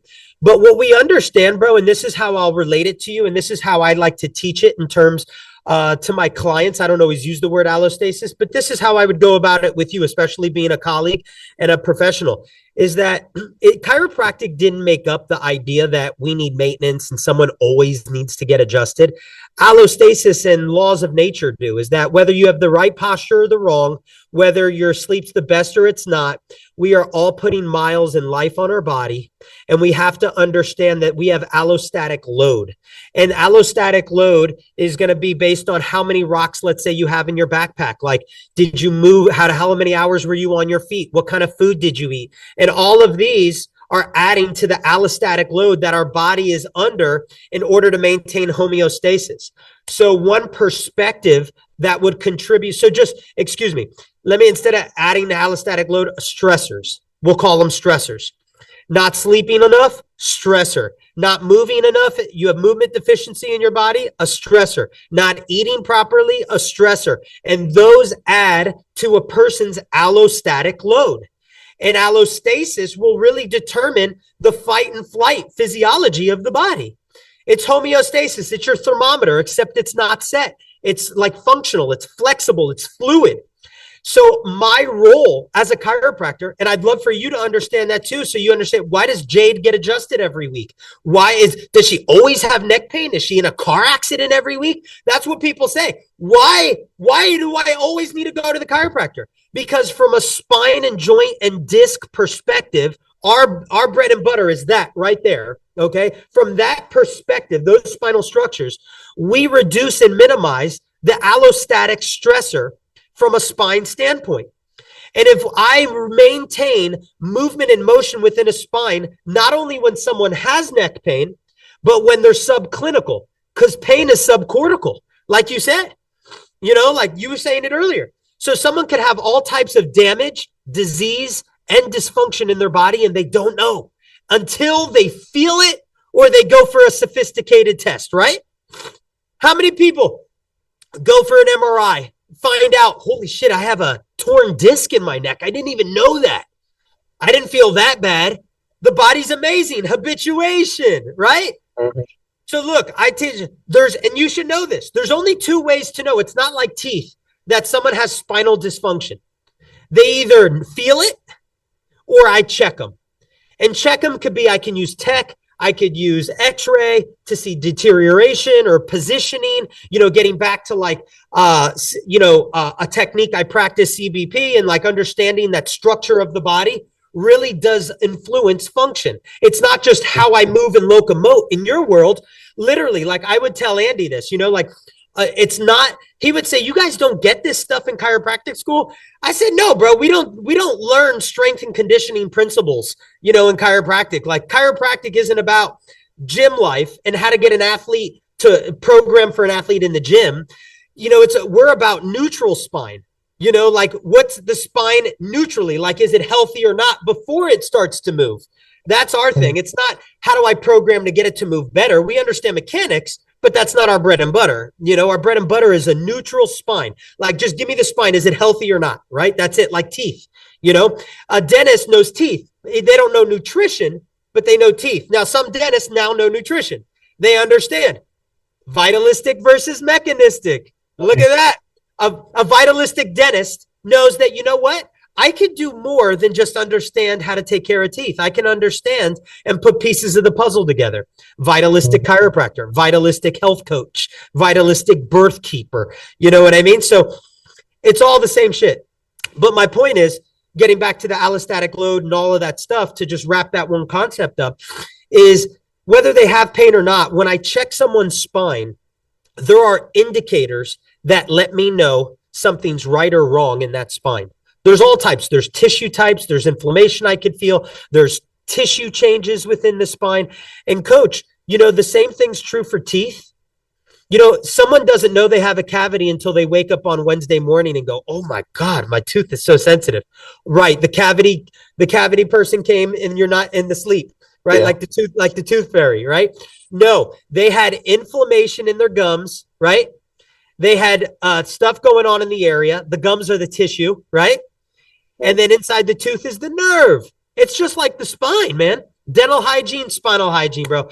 And there are patterns. Like if a dentist goes in and starts to poke at the gums, or you're flossing and you go, oh my God, that's sensitive. But I didn't feel it until I poked. Do you know what that's called medically? There's a term for it. Allodynia. Allodynia is when a non-noxious, non-painful stimuli stimulates pain. And it's one of the most valid, scientifically valid, and reproducible forms for indications that something is not right in the body, because it tells us that there's nociception in that area and enough of it to elicit a pain signal, since pain is subcortical. So that's why when you go to a dentist, or even you go for a cleaning, for example, and they start to work on an area, you had no pain, but when they're working on it, you go, oh my God, that's so sensitive, right? That's allodynia. So now I could walk up and down someone's spine, not with my feet, but with my hand. We could statically palpate. We can motion the segments of the joints. I could bring them through ranges of motion. I could move them. And while someone didn't notice they had pain until I started touching and motioning, they go, man, Zev, when you bring me into this jaw jut position, damn, that thing is super sensitive on the right, not on the left. Okay. We have an indicator there. And that indicator tells me there's nociception, increased nociception in that area. And for that person, and this is where it changes. For 10 out of 10, it's not the same. For that person, it could indicate X, Y, and Z. And for another person, it could be something else. But it doesn't negate the neurology and what's happening orthopedically in that spine either. You get what I'm saying? That adds that sensitivity, that nociception in the journals shows that's an allostatic stressor, which means, James, they're more likely to be stuck in fight or flight and have sympathetic dominance because of those stressors. Now, how many of those stressors do they have in their spine?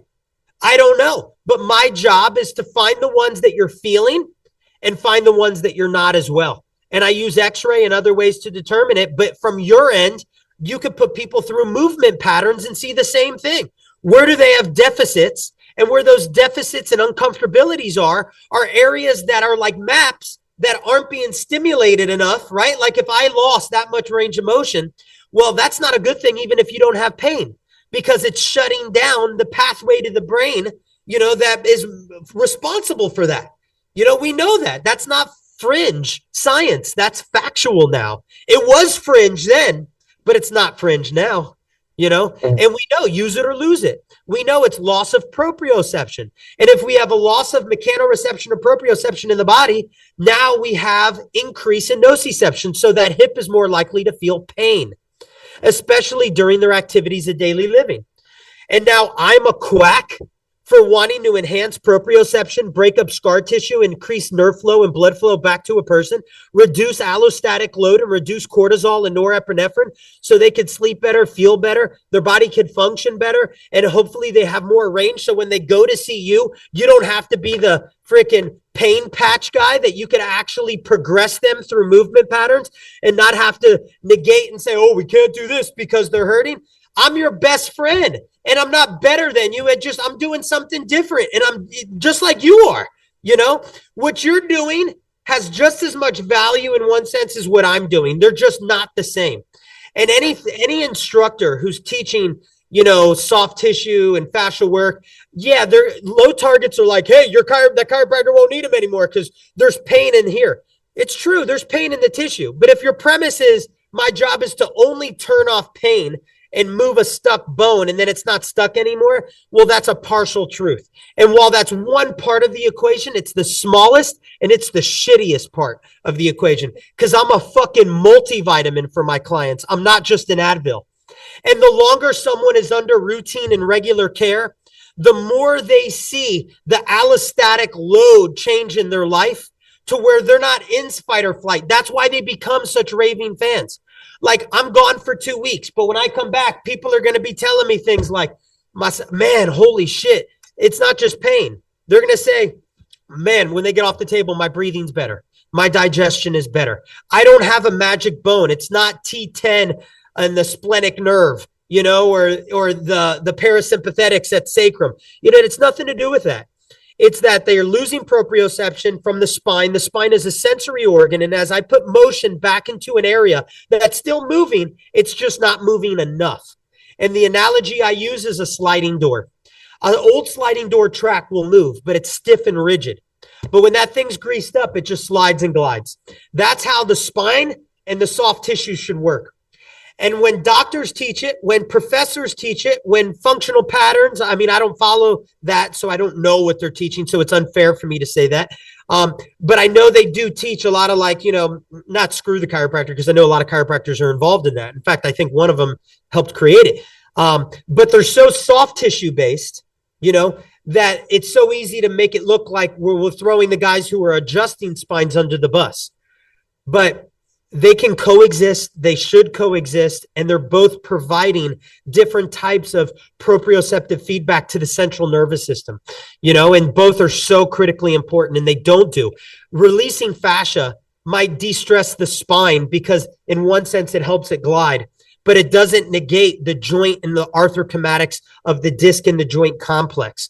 And a great textbook for this, written in 1990, is The Principles of Soft Tissue Management and Physical Therapy. It's a physical therapy book, bro. 1990. I'll get you a screenshot of exactly what I'm referencing, but there's a textbook I reference often to show people that even in the physical therapy textbooks and the management of conditions in soft tissue, they say it is a big mistake to first step to go right into soft tissue without restoring arthrokinematics first, meaning joint mechanics first.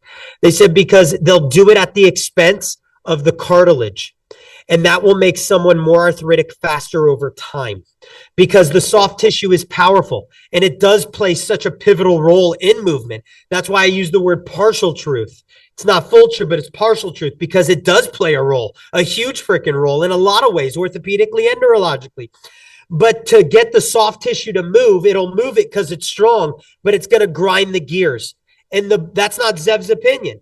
That's books like these that have been written that we all as providers do study out of. We just forget. So to do one without the other, even in that textbook written in 1990, says that it's ineffective and not the best road. So again, not my opinion. I'm just sharing things that I've read over time and years that have helped me strengthen my belief in how important localized movement to the spine is, and then how important it is to have a neutral, strong, healthy spine, like without being able to move first. And then understanding movement patterns that support our activities of daily living, not just because I want to pick up a brick or a child, or I need to carry something as a human.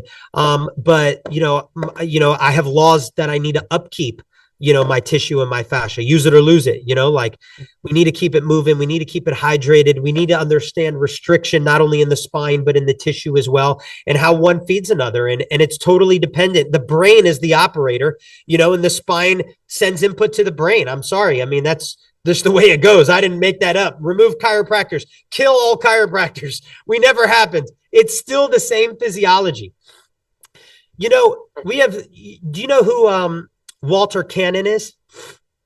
No. He's the godfather of fight or flight. Harvard professor. He came up with fight or flight physiology. His name's Walter Cannon. His predecessor was Dr. Arthur Guyton. from the Guyton textbook that is so popularly used. I had to study it in school. It's called Guyton's Physiology. It's probably, I don't know if it's been replaced now, so if any viewer who's more on top of it than me, Guyton's Physiology has been one of the most studied physiological textbooks in any medical curriculum.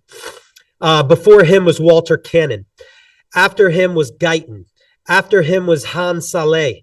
After him was Herbert Benson, which is probably what a lot of breath workers, cold plungers use, because that's where all these guys, by the way, coach, are physiologists. And all of them say the same thing and helped chiropractic without knowing it. They helped us understand fight and flight physiology, the sympathetic dominance, shifting the body to disease states, chronic disease physiology of constantly being stuck in sympathetics.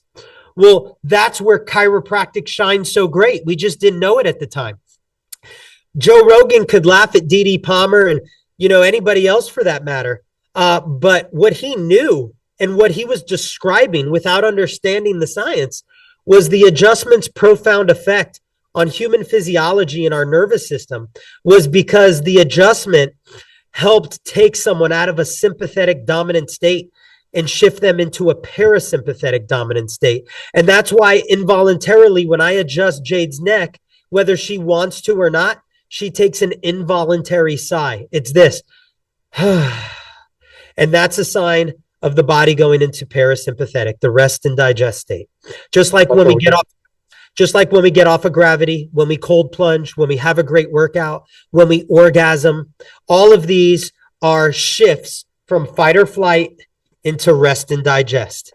Herbert Benson, physiologist, very famous, talks about what we could do breath work wise, visualization, exercise, movements. He was a physiologist who really championed our own ability of being able to go into parasympathetic. The chiropractor plays a role because we uniquely can restore that sliding door, which has neurological feedback to the brain, the amygdala, the HPA, the hypothalamic pituitary adrenal axis, the thalamus. All of these reflexive localized changes then fire through the spinal thalamic tracts and other tracts up our spinal cord into our brain, which then shift things, which create the body to have a different output. You see, when we adjust, we're providing a massive amount, not only high velocity. I always make jokes about this because so many people will be like, oh, that high velocity adjustment is so dangerous. Well, it also provides high velocity proprioceptive sensory input into your computer. And that computer, when done the right way, that adjustment then makes an output. You change the input, you change the output. Sensory motor integration. I can enhance sensory motor integration from a neutral spine perspective. So when the client comes to do reaction drills, timing drills, recruitment, and everything else, they are getting better cortical drive and motor output into their upper and lower extremities. It's proven. Zev didn't make it up. It's in the data. They've tested it. This isn't Zev's opinion. So how am I not an asset? How is getting adjusted not an asset? It's a huge asset. You just have to understand it. Another problem is, and we should talk about this, is chiropractors, it's not my job to say who's good and bad. I can't, there's no way I could go, he's bad, I'm good. I'm not the ruler. I'm not Judge Dredd, but I do realize that they're shitty in everything, including my profession. And unfortunately, a lot of people I can speak and just say, hey, you got to keep going. It doesn't negate. You find a better dentist, you find a better pizza shop. You still got to brush your teeth. You still got to shampoo your hair. You still got to get with people to learn how to move. You might've had a bad trainer, get another one, we're better with it. And that's my philosophy. We're better with it. You just got to find the right one. Sometimes the business model is wrong. Sometimes it's insurance. Insurance has adopted chiropractic. Some chiropractors say it was the worst thing that could ever happen. And I speculate, this is my conspiracy, that after they threw chiropractors in jail from the Flexner Report days all the way up into the 80s, actually a little bit before there, for practicing medicine without a license and were voodoo and witchcraft and all of this, right? The second step was trying to adopt us. That didn't work. We said, we don't need to be adopted. We're a separate and unique, special, profession. and we don't need to be under the umbrella of medicine. We have enough. We're our own thing, right? Then they said, okay, they got insurance companies to adopt us. And by adopting us, they got everybody to then buy in, but then they watered down the care because insurance, messes with chiropractic so bad. So a lot of times when I talk to people, they're like, yeah, I went to a chiropractor. I used my insurance, I wasn't happy. And I'm like, yeah, but that's because the doctor, you have to understand now, that's not chiropractic anymore. That's the business of healthcare. That chiropractor already knew what he got paid for before you walk through the door. So you got a watered down version of what chiropractic is. And this guy's practically at this point a PT, just hooking you up to stuff, trying to be a pain management doctor. That's not true organic chiropractic, I was going to say, you see that with PT too, like we're just like a mill. Come in, stim, ice. For sure. Then you get just like PTs. They step outside and they're like, look, we understand the data doesn't support that stuff anymore, that it's very low. It's not superior. It's very it's inferior modalities. So they get into more of the movement stuff, just like a dentist. A dentist now says, hey, there's more we could do. And PTs now say, hey, hot and cold electric stim and ultrasound. That's not it. That's not teaching a patient the way we need to teach a patient, So you see that. But I'm saying that, Coach, because you see that trend in everything, not just chiropractic. Yeah. And it's the same thing with science. It's only fair, like, if you're going to hold chiropractic to this gold standard, because that's what haters do. Haters and people that are non-believers, they always go, oh, well, it wasn't this or it wasn't this. Bitch, hold that same standard to anything that you love and tell me how it measures up. It doesn't. I'm just saying. But go ahead. So tell me how you handle criticism and being called a quack, specifically like yourself, because I've seen this video. I'm pretty sure I sent it to you where like these people, you have a very older lady and they're joking, laughing that, oh, he's killing her.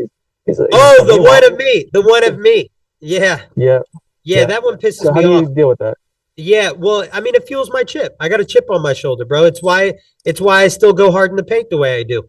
I think I'm just wired for it. So when I get told I'm a quack, or I get told by a client, like I was at the doctor's today and they scoffed when I told them I go to you or something like that, I go, yeah, that just makes me want to go in harder. It makes me want to read another textbook. It makes me want to find more ammunition to fire back and prove my point. And that's how I handle it. I'm definitely more seasoned about it. I used to snap back a lot, especially when I hopped on the gram.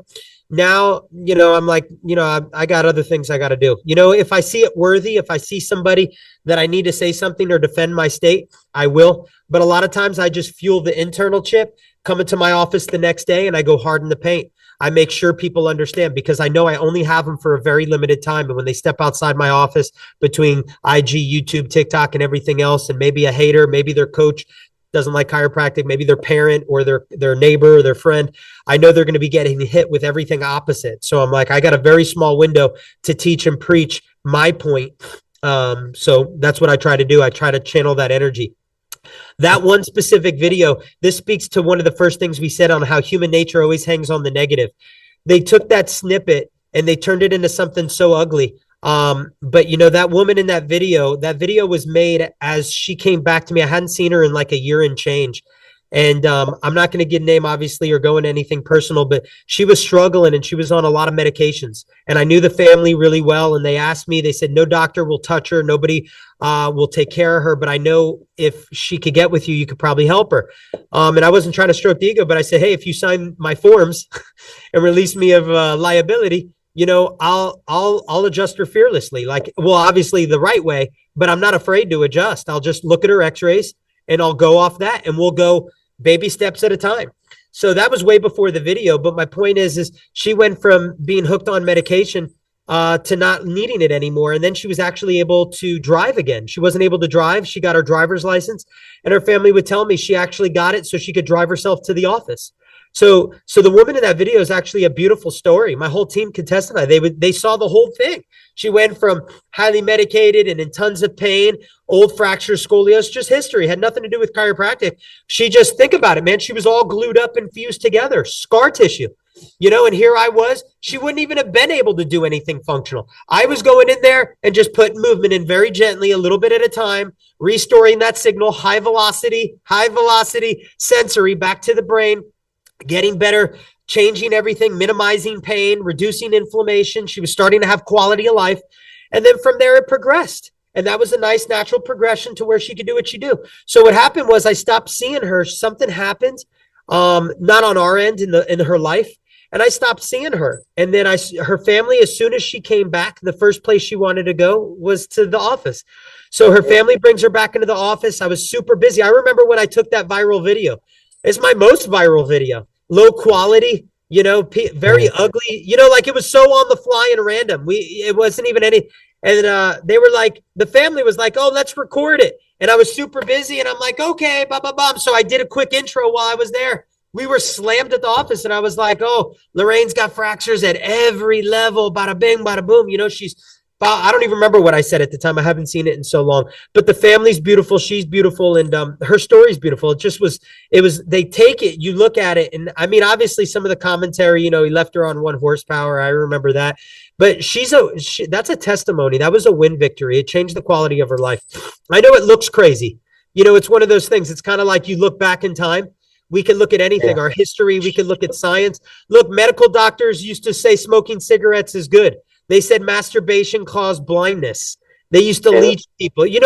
There's so many crazy things. It doesn't mean you don't go to a doctor, So it's just, there's so much. And that video is just a modern day sample of we take a snippet of something and we could twist it in so many directions. But I get it.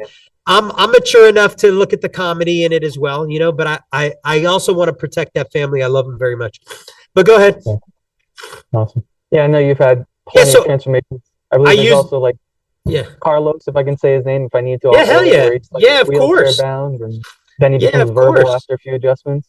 For sure, man. All types of things, all types of great changes, in people's health over, the last decade plus, and hopefully we'll continue to be blessed with them, If you talk too much about it, it's like stroking your ego, and I don't want to be Jesus either, I don't like that. I remember my mentor used to tell me, take all the credit, take all the blame.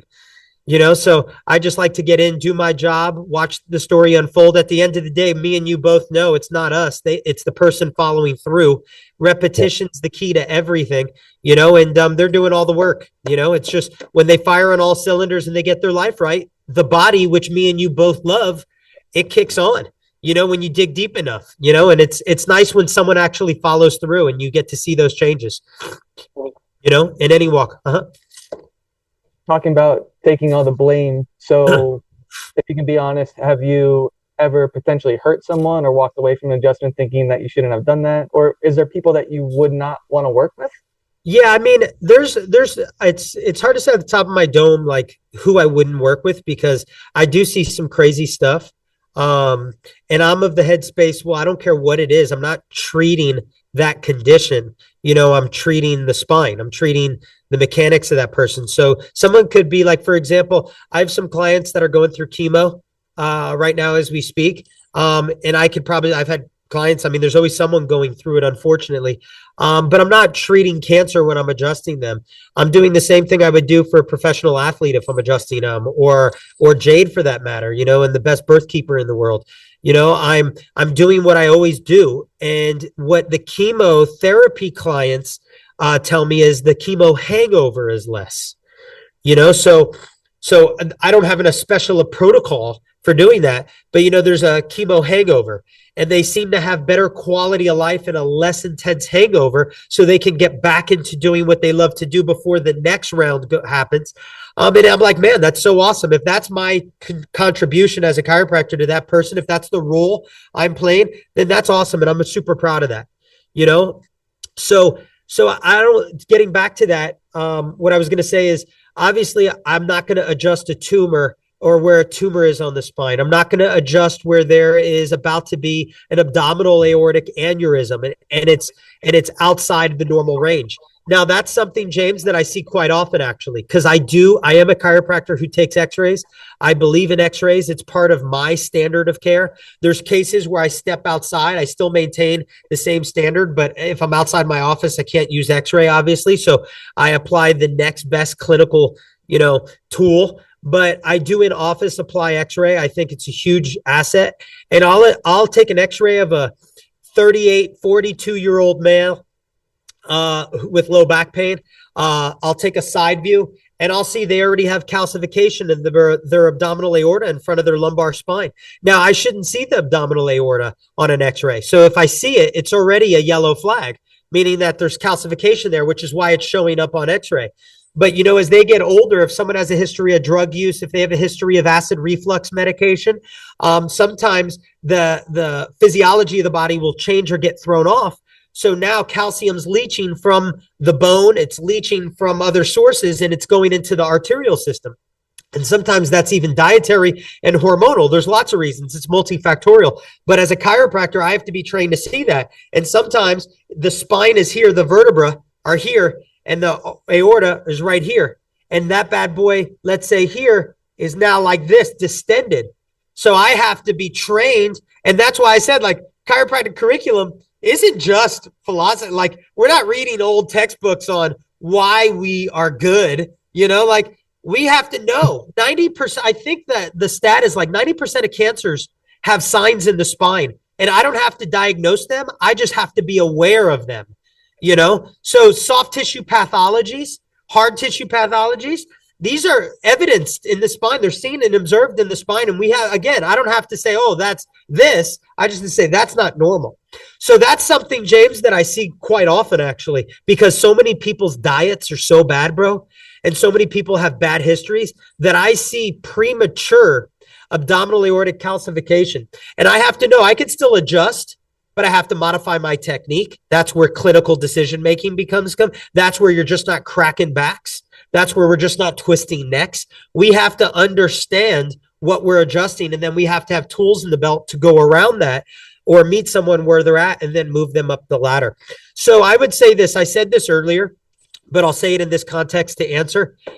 First is, no, I don't believe that I've ever hurt somebody because I know what I'm doing.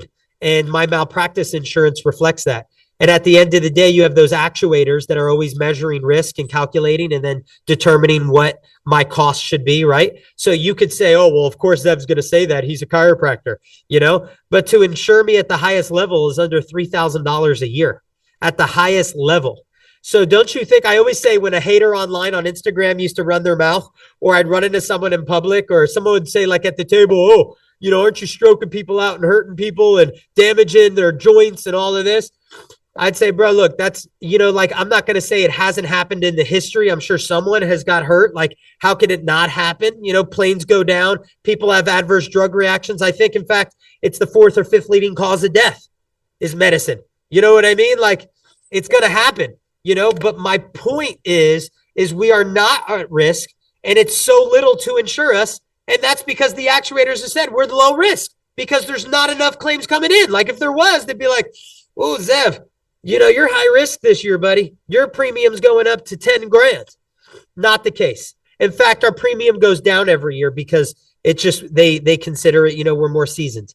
So I think the numbers speak for itself, James. But in terms of what I was saying earlier, in terms of research, if it's non-cancerous, non-infectious, non-traumatic, I can't think of anyone better for spinal related problems, specifically in spinal health, as we just show superior outcomes and cost effectiveness. We're not only most effective, but we're most cost effective as well. And the data has shown that.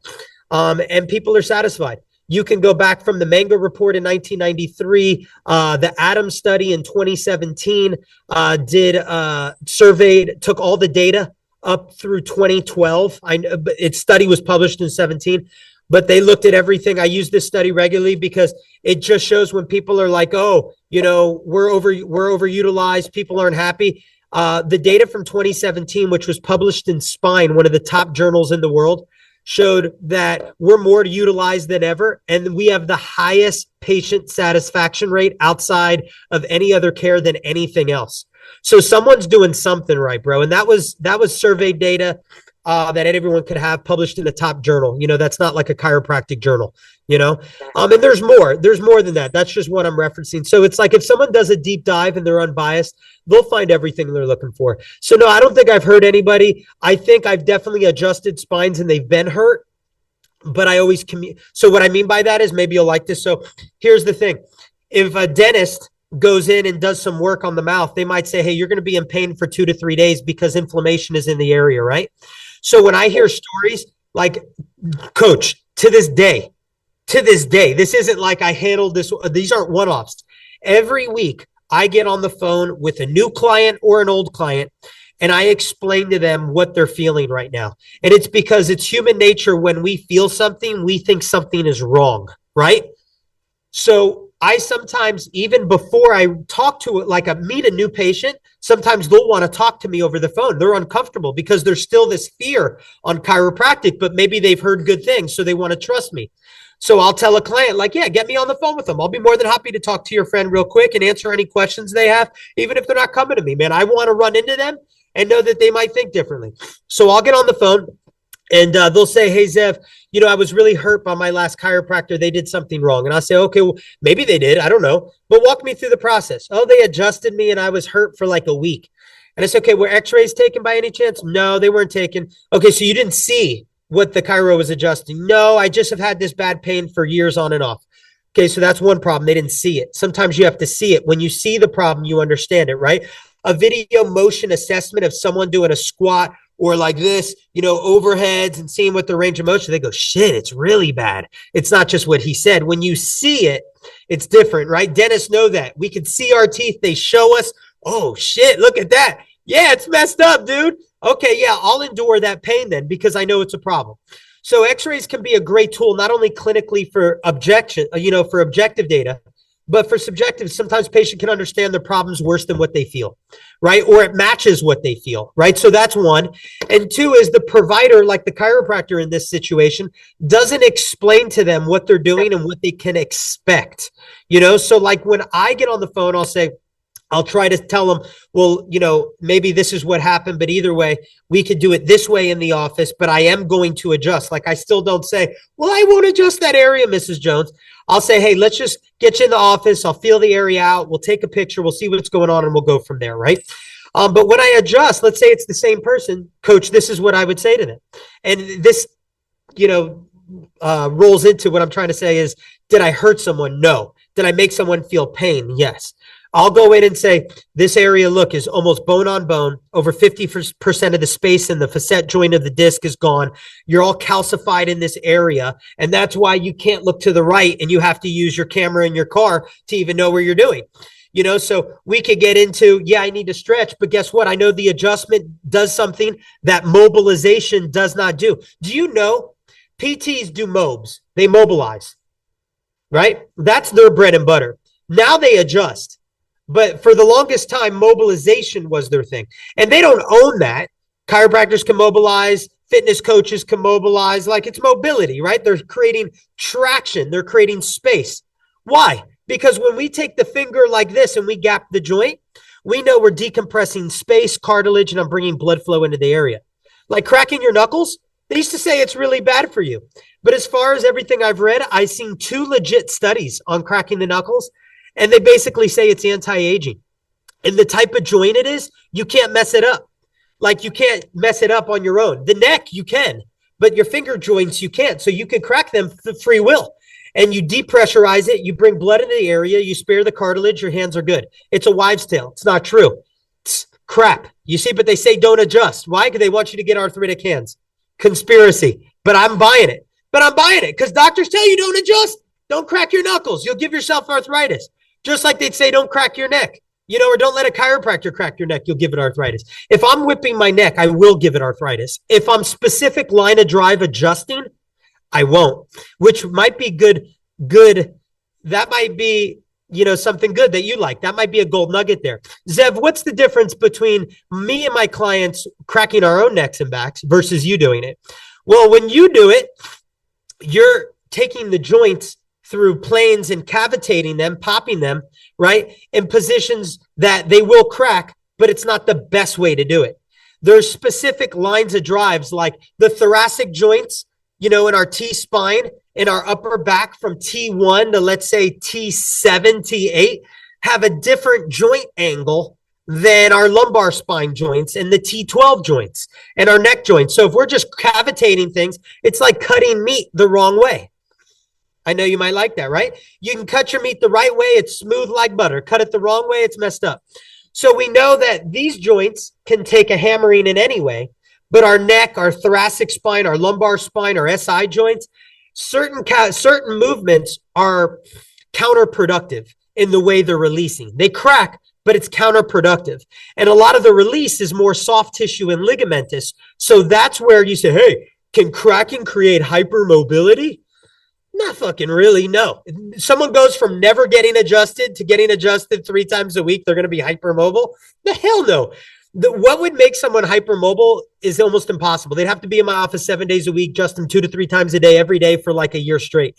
That's never happening, you know? But where hypermobility became a conversation that then spilled into chiropractic is because they crack their own necks, but what they're popping is their ligaments, their spinal ligaments, and they're getting weaker. They're weakening the rubber bands because the wrong line of drive. Does that make sense? And you know where it happens? In MMA studios, in karate studios. A lot of these spinal related adjusting problems that were reported are actually coming from gyms and trainers pushing on backs and twisting necks and thinking it's no big deal. And that's how it gets reported. And they go, oh, that was an adjustment. This was a chiropractic adjustment. That person was doing the adjustment, but it wasn't a chiropractor. I'd say that's a really big thing, by the way. You know, there's ranges that you could take the spine. Okay. You got active, passive, you got the paraphysiological space, right? And paraphysiological space. And then you have end range. Mm-hmm. Active, passive, we know that. Paraphysiological space is a very healthy space, but that's where mobilizations occur. So that's why they're therapeutic, is because you're taking the body to a deeper range of motion, whether it be a tissue or a joint cavity or capsule. So you take it, you mobilize it, and it takes it into the paraphysiological space. Well, the adjustment happens after the mobilization. It's one step further. And by the way, James, not my research, not Zev's opinion. I'm just sharing with you. They have tested mobilization versus chiropractic manipulation. And the manipulation and the adjustment is always superior. Always superior. And not because the chiro says it is. It's superior for what it's trying to do on the outcome side, not because they both shouldn't be done. But it's superior because once you go from paraphysiological space and you get to not end range, but this next level right here, that gap in between, you elicit more proprioception. So you get deeper therapeutic outcomes and you break up more of the glue that's laid down. That's part of the body's process anyway, trying to repair things. So now what happens is, check this out though. After paraphysiological space, you have end range. End range is whiplash. Wow, boom. It's helmet to helmet injuries, right? It's this jarring. When you get too fast, too much past end range, bam, you get ligament injuries, or end range can be damaging. The clinician is the master at being able to take me from here to here in this space. That's what I do. I live in that space right there all day long. And my job is to know how far I could go and what I could feel and what the person's able to go and guide them in that direction. And if I could do that, I get superior outcomes every time. And that's the difference between topical crack and clinical crack. So I've never heard nobody know, but to answer that question direct, I've definitely given people pain, but I definitely, I'm a loving, caring guy, and it's part of my job. Even if I wasn't, it's my job and my role as a chiro to explain to them. And I'll help you understand it too, in case maybe someone's been hurt through an adjustment and you've heard it, is when they get adjusted, maybe the chiropractor took them to end range and beyond, and that wasn't right. I don't know. But the other example is when someone's got a deep history and a lot of injury and scar tissue in an area, you're not damaging anything. But when you break up deep scar tissue, the body's response, read any book on immune system, says that the first thing it does is inflammation. It goes into like a 48-hour deep cleaning cycle. Macrophages come in, clean up the area. And usually during that window, they think they're hurt. But if they know or see, this is why I brought that up earlier with the x-ray, then they go, Zev already told me what to expect. It's not fun or convenient, but I know I'm going to be better. And usually day 3 and beyond, they're like, man, it hurt like a mother. But wow, My range of motion is better now. Obviously, it needs upkeep, and once isn't it, but that's not my fault. That's upkeep. That's allostasis. That's, hey, we got something to treat anyway. We got a goal in mind. Right now it's orthopedically. After it's going to be neurological, like I want to enhance that and keep it right. Plus we want to slow down degeneration, don't we? It's not only about being a anti-aging is a big thing. I said earlier, I believe, the adjustment to the spine from a spinal health perspective is the step one, the biggest biohack you could do because of how broad spectrum it is for the body. And I didn't finish that, but what I want to say, and here's the line, is cold plunge and chiropractic. Cold plunge is phenomenal for the body. Like hot and cold have been around forever. Who am I to argue that, right? And I've cold plunged and I love it, right? But a lot of times, since we're in this culture of turning off pain, people will go, I cold plunge now. I'm good. I haven't had any pain since I cold plunge. Well, physiologically, it's doing a lot of great things for you. So I'm not negative on it. However, it's not fixing your mechanics one bit. So don't get that shit twisted one bit, So I'm not mad at it, but we have to understand that cold plunge doesn't adjust joints and break up scar tissue. It manages the symptomatology of it, and it does it naturally, and it does it in a superior way. But, it does. It reduces inflammation, helps with lactic acid, right? It does things, right, to the body. Like hot and cold, they do things. But they're not going to build endurance. Cold plunging doesn't make my lungs stronger, doesn't increase VO2 max. It's not going to do things that I need to get in the lab and do myself. And it goes for food too. Like I'm a big advocate of food. Obviously we shop and eat very similar, right? So we share the same, share the same paradigm, but broccoli, like I'm not going to use broccoli with you. I say this with General Pop who love broccoli, but eating raw dairy isn't going to move my joints. It might not create inflammation in my body. So I move freely with it. But it doesn't negate the fact that I still have allostasis. I'm adding load to my body, and I still need to manage that load. You still brush your teeth if you eat carnivore, right? Mm-hmm. Yep. You still have to take, because when I eat, I still have tartar, plaque, stuff that builds up. I have to take that off so I stay fresh. So that's how I look at the spine and my joints and my discs. I'm sitting right now as I talk to you. I'm going to sit and stand under gravity. I'm going to lift. I'm going to bend. I'm going to twist. I'm going to do it the right way, and I have the endurance to do it, but it's still load on my body. So how do I manage my hard tissue load? I get my spine checked because I know I'm still – have you heard of nociception before? Yeah, of course. Okay, so I never know who I'm talking to. So, nociception, they say, is pain. And I learned it like that, but it's not pain. Nociception are not receptors that are pain receptors. The receptors in our CNS, in our body, in our soft tissue and hard tissue, that their job is to, just like proprioception measures things, nociceptors measure things that would cause pain, but they don't equal pain. So like they're measuring damage, degeneration, lack and deficiencies, right? And they're relaying that to the CNS. But that doesn't mean the minute a nociceptor is firing to the brain that's pain. You just get enough of that stimuli and now you have pain, right? So why I say that is because I'm still accumulating through lack of sleep and my lifestyle stressors. That's my son, by the way. I'm still accumulating stress in my body. Chiropractor is not stress-free. I don't have the key, it's part of life. So I'm still getting my spine checked 2 to 3 times a week, not only for reducing nociception and pathways that might be building, but also I want to amplify. So I want to reduce the bad, but amplify the good, and that's the point I want to make there is even with diet, diet's doing the same thing. If I'm eating foods that are reducing inflammation that work biologically for my body and for my microbiome, I'm helping reduce nociception in my body because I'm reducing inflammation. And inflammation is the common ground for all of us, is it not? Repetitive stress injuries, leaky gut, bacteria, virus, autoimmune, headaches, musculoskeletal, repetitive stress injuries, if I didn't say that, all of that, the one tie is inflammation. All of it. Every connection always comes back to inflammation, and all the physiologists like the Guytons, the Cannons, the Hans Saleh, all those famous guys, Harvard trained guys, right? Princeton guys, they all say chronic disease physiology, sympathetics, and inflammation. So why not do it? If I know more, then I do more, I do better, right? Know better, do better. I know the spine's role. My job's to educate and teach my people. It's not to say food's not important. It's not to make myself obsolete. It's just to help them understand that this is, no matter how good or how bad you are, this is a pathway we should exploit because it'll make you better, you know? And that's it. That's why I never want to be obsolete to my clients.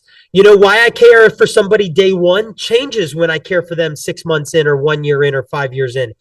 I have people that tell me, like rough, rugged, big guys that will sometimes open up to me and just say, and these aren't one-off stories. This is regular. And they'll just be like, Zev, bro, like getting adjusted I'm going through so much family stress or emotional stress right now, man. And this just helps me so much. Like they'll say random and I'll be like, wow, man, thank you. It does for me too.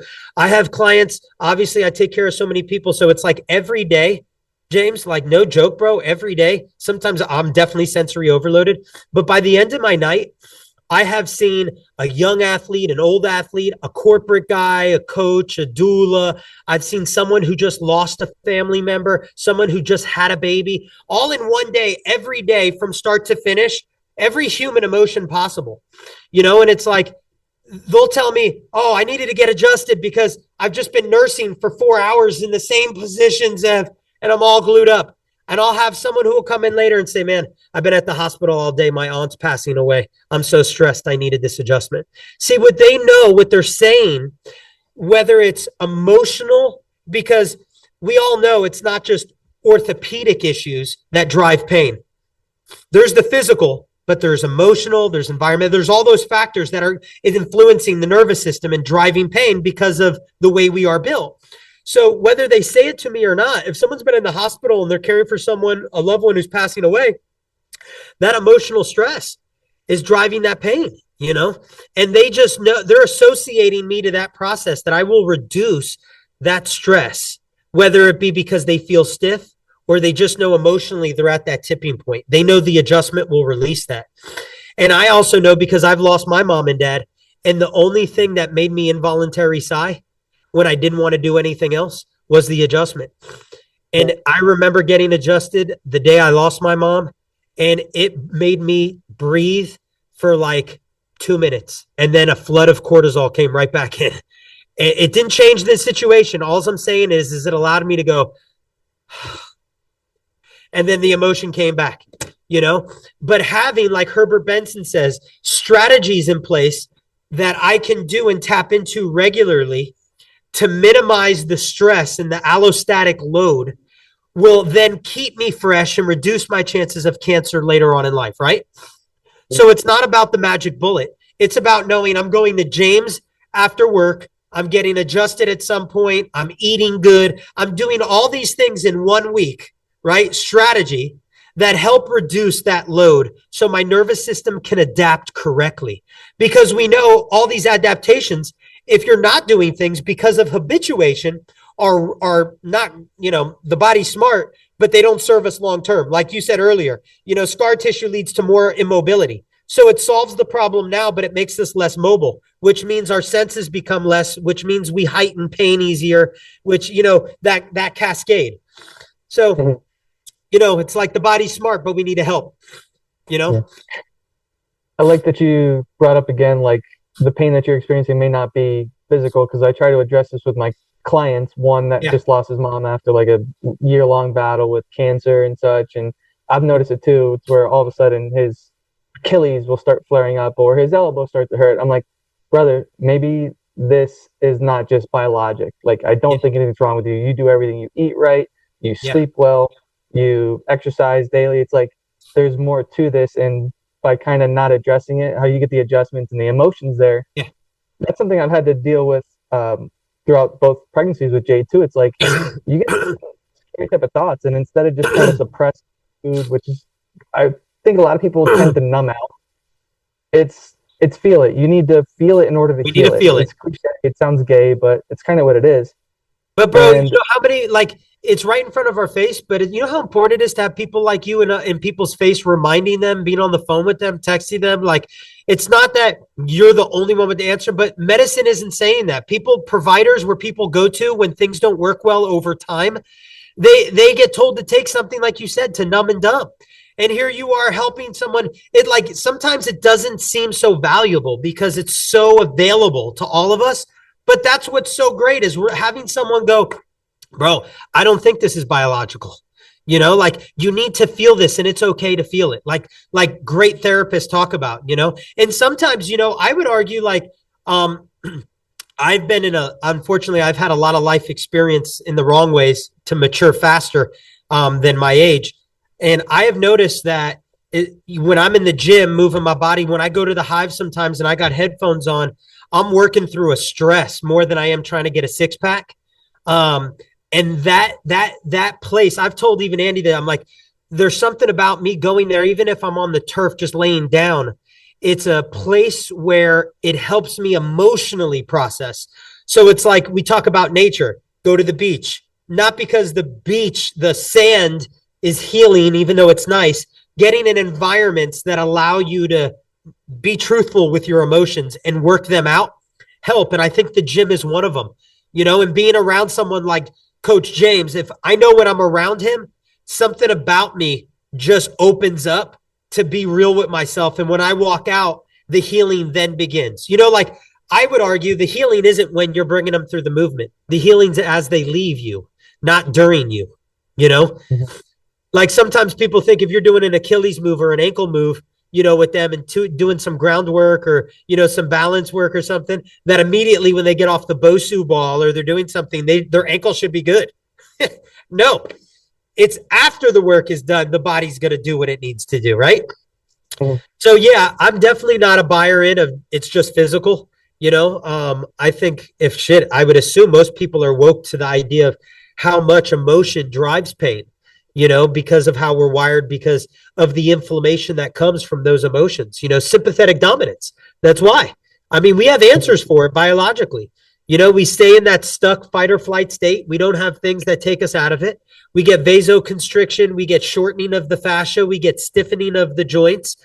We get less ATP, less methylation, less of everything, more of the bad, less of the good.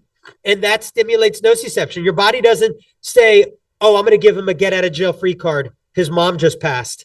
You know, its job is to relay that, right? Like it doesn't. Pain is a message. It's a message, you know, and that's why, you know, the word that you're saying is it hurts, but we have to be truthful and try to work through it. So we have less pain. Obviously, that's the day-to-day stuff, but it doesn't cause cancer later because we know that's where it's really going is that chronic stress state, you know? So. I have two more questions for you, brother. Yeah, no, go for it. Back there.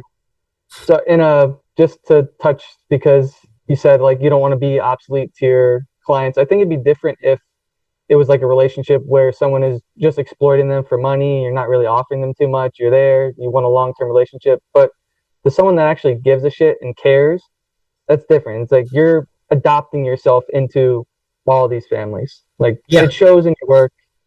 You actually do give a shit, which is why I'm so glad to have you on here, brother. Thank you, man. I appreciate that. And that speaks to a lot, though, is like a practitioner of any sort's business model. It's not about me being a hater and not wanting doctors to get paid. But I think a lot of times the business models are set up for the highest value and return on investment in the shortest period of time. So a clinician will then say, well, I'm going to be everything to this person because I'm charging them that. And then I don't have to be there anymore. But I used to do that. So I know you can't lie to me. You know, I used to charge $5,380 for my care. Everyone was $5,380. And then at one point I did a $3,600 care plan for short. All of this is for short term, by the way. And people were happy. I drove home happy. I said, yeah, I'm getting what I'm worth, you know, and I'm busting my ass for it. I was doing the same, you know. But you know what I saw is it gave me a conflict over time, not in the beginning, but when I was real with myself, it gave me conflict because I said, how can I believe in conservative, low cost, long-term care? But then I'm asking people to come out of pocket so much, not that it's not worth it, but I don't see them anymore. They like me, but they can't afford me, you know, and now they're going to wait till shit hits the fan again. And then I have to be Jesus again. Isn't that the thing I'm saying is wrong with medicine and I'm doing it in my own profession? I said, screw that. I'm a hard worker. I want to break my back for people. I'm willing to work hard. I mean, we don't want to work hard. Doctors of all types are so freaking lazy, bro. There aren't they? So many people are freaking lazy. I want to work hard for people, and I'm willing to take less and fit into their families and develop relationships and be an ear and a filter. I don't have to be the guy who knows it all, but I can help people think through things. And I value that a lot, and that's part of why I don't want to be obsolete is because one, I know what they don't know now. A lot of times people want me to be obsolete, like no one comes in and starts care, James, and says, I want to be with you for the rest of my life. No one says that. They're looking to get relief, but I don't dress it up as you're going to be with me for life. I just say, hey, look, right now, my number one goal is to get you relief, just like you want. I'm here to help you get back into the gym, get you back at work, pick up your kids, and be pain free. But make no mistake, after the braces are off, I want you on that retainer, and over time, not now, not today, I'm going to hope to do my job and teach you as a good doctor should.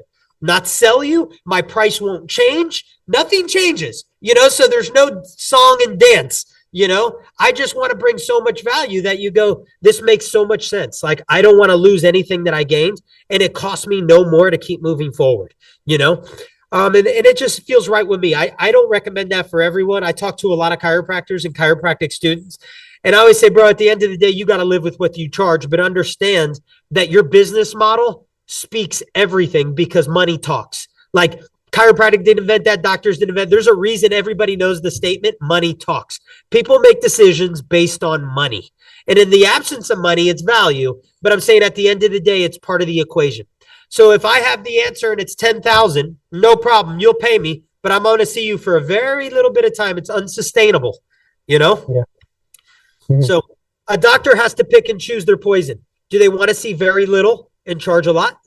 Or do they want to help serve the masses? Where's their identity as a doctor? My identity is in bringing value. And that's how my payment is. I need money, but that's the currency I love the most. And with that system, you get to spread that value as far as you possibly can. And you get to see more people that could actually afford it. For sure. 100%. My model's always been a single mom with 3 kids. I've always said that since I got off my other model, way back in the day, we're talking 2012 to 2015, maybe for 4 years, 4 or 5 years, somewhere between 3 and 5 years, I ran that model. Once I got that, one day, what book changed my mind, actually? The book had nothing to do with the model, but I recently saw Elon Musk recommends this book. On Instagram, it'll say hey, books recommended by, Jeff Bezos, Warren Buffett, Elon Musk. I was surprised to see that. I'm not surprised. It's a great book. 0 to 1 by Peter Thiel. I remember reading that book, and it made me so fired up and motivated and inspired, all those words, to create something from scratch, a 0 to 1 effect. That's what the book's all about, not being a carbon copy. Like, it doesn't mean we don't steal like an artist, but sit down in silence and think about, coming up with, create, just, do something different, do something that makes you happy. And I remember saying, not what a guy who pulls up at a big body Benz afford, but what could a mom on a super tight budget do and not have to worry about which kid is sickest and which kid gets checked, I want them all to be checked. And I want them to know, that it's sustainable. It's not just in crisis care. I don't want to live in crisis care. It's not fun as a provider to always be in crisis care, And meanwhile, the guy with the big body Benz, if he's doing well, he or she, they walk out, they get the same price, but they go, damn, Zev, I should pay you more, because maybe they can. But you know what? I'm like, hey, thanks, but no worries. That's the compliment. I appreciate that. I'm glad you see that much value. I would always argue with someone real close to me. They'd say I'm not charging enough and I'm devaluing. They would say, this person always tells me I'm devaluing what I do. I go, bro, I could get into a Ferrari right now if I wanted to, or a Lambo. But you know what? I like my Tesla better. Mm-hmm. I see more value because of the features, the simplicity, and how it fits with my life and my value structure. So I see more value in that.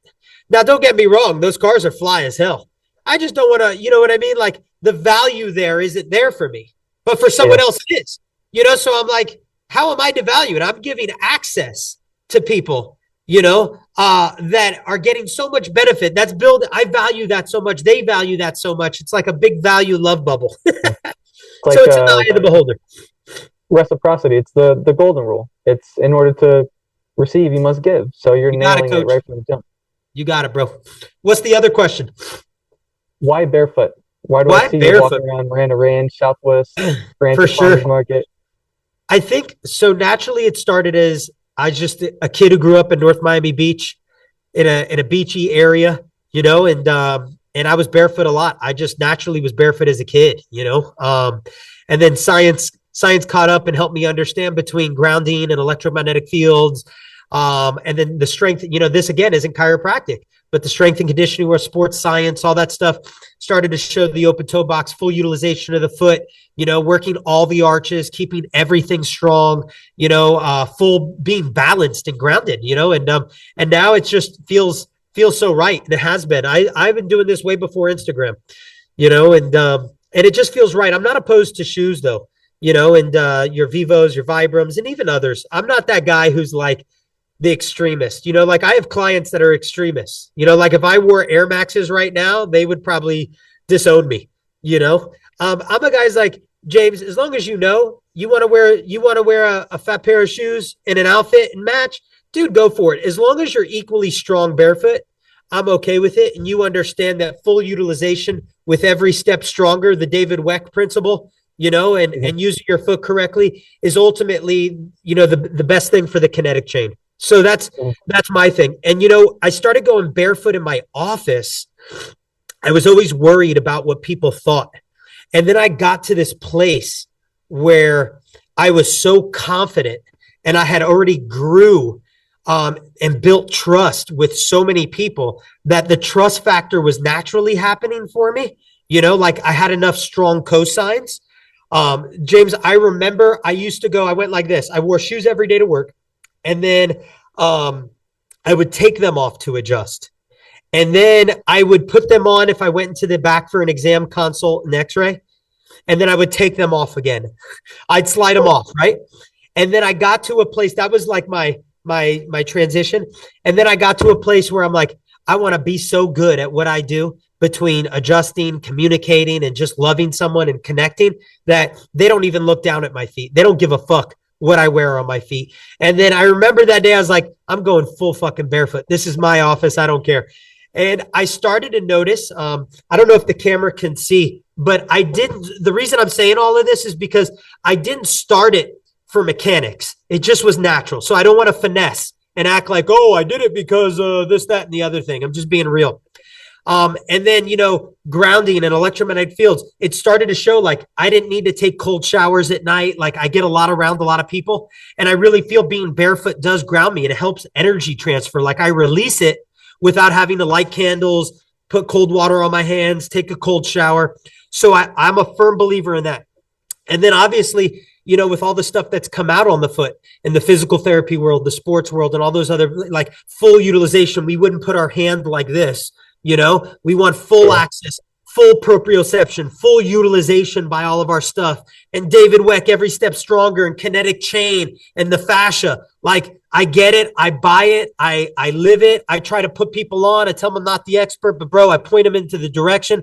But what I did notice, and this is why I say all of that, is when I got barefoot and started adjusting, I noticed that I ride my fourth and fifth on my foot, my fourth and fifth metatarsal, and that side of my foot, I ride the edges during certain adjustments, and then I ride the first and second on the inside leg here. I'm going to see if, can you see me? Yeah. Can you see my feet? Yes, sir. Okay, so I'm in this position when I'm adjusting, right? And then I'm in this position, and then I'm constantly changing my positions. And then sometimes I'm crouched in an athletic position while I'm adjusting.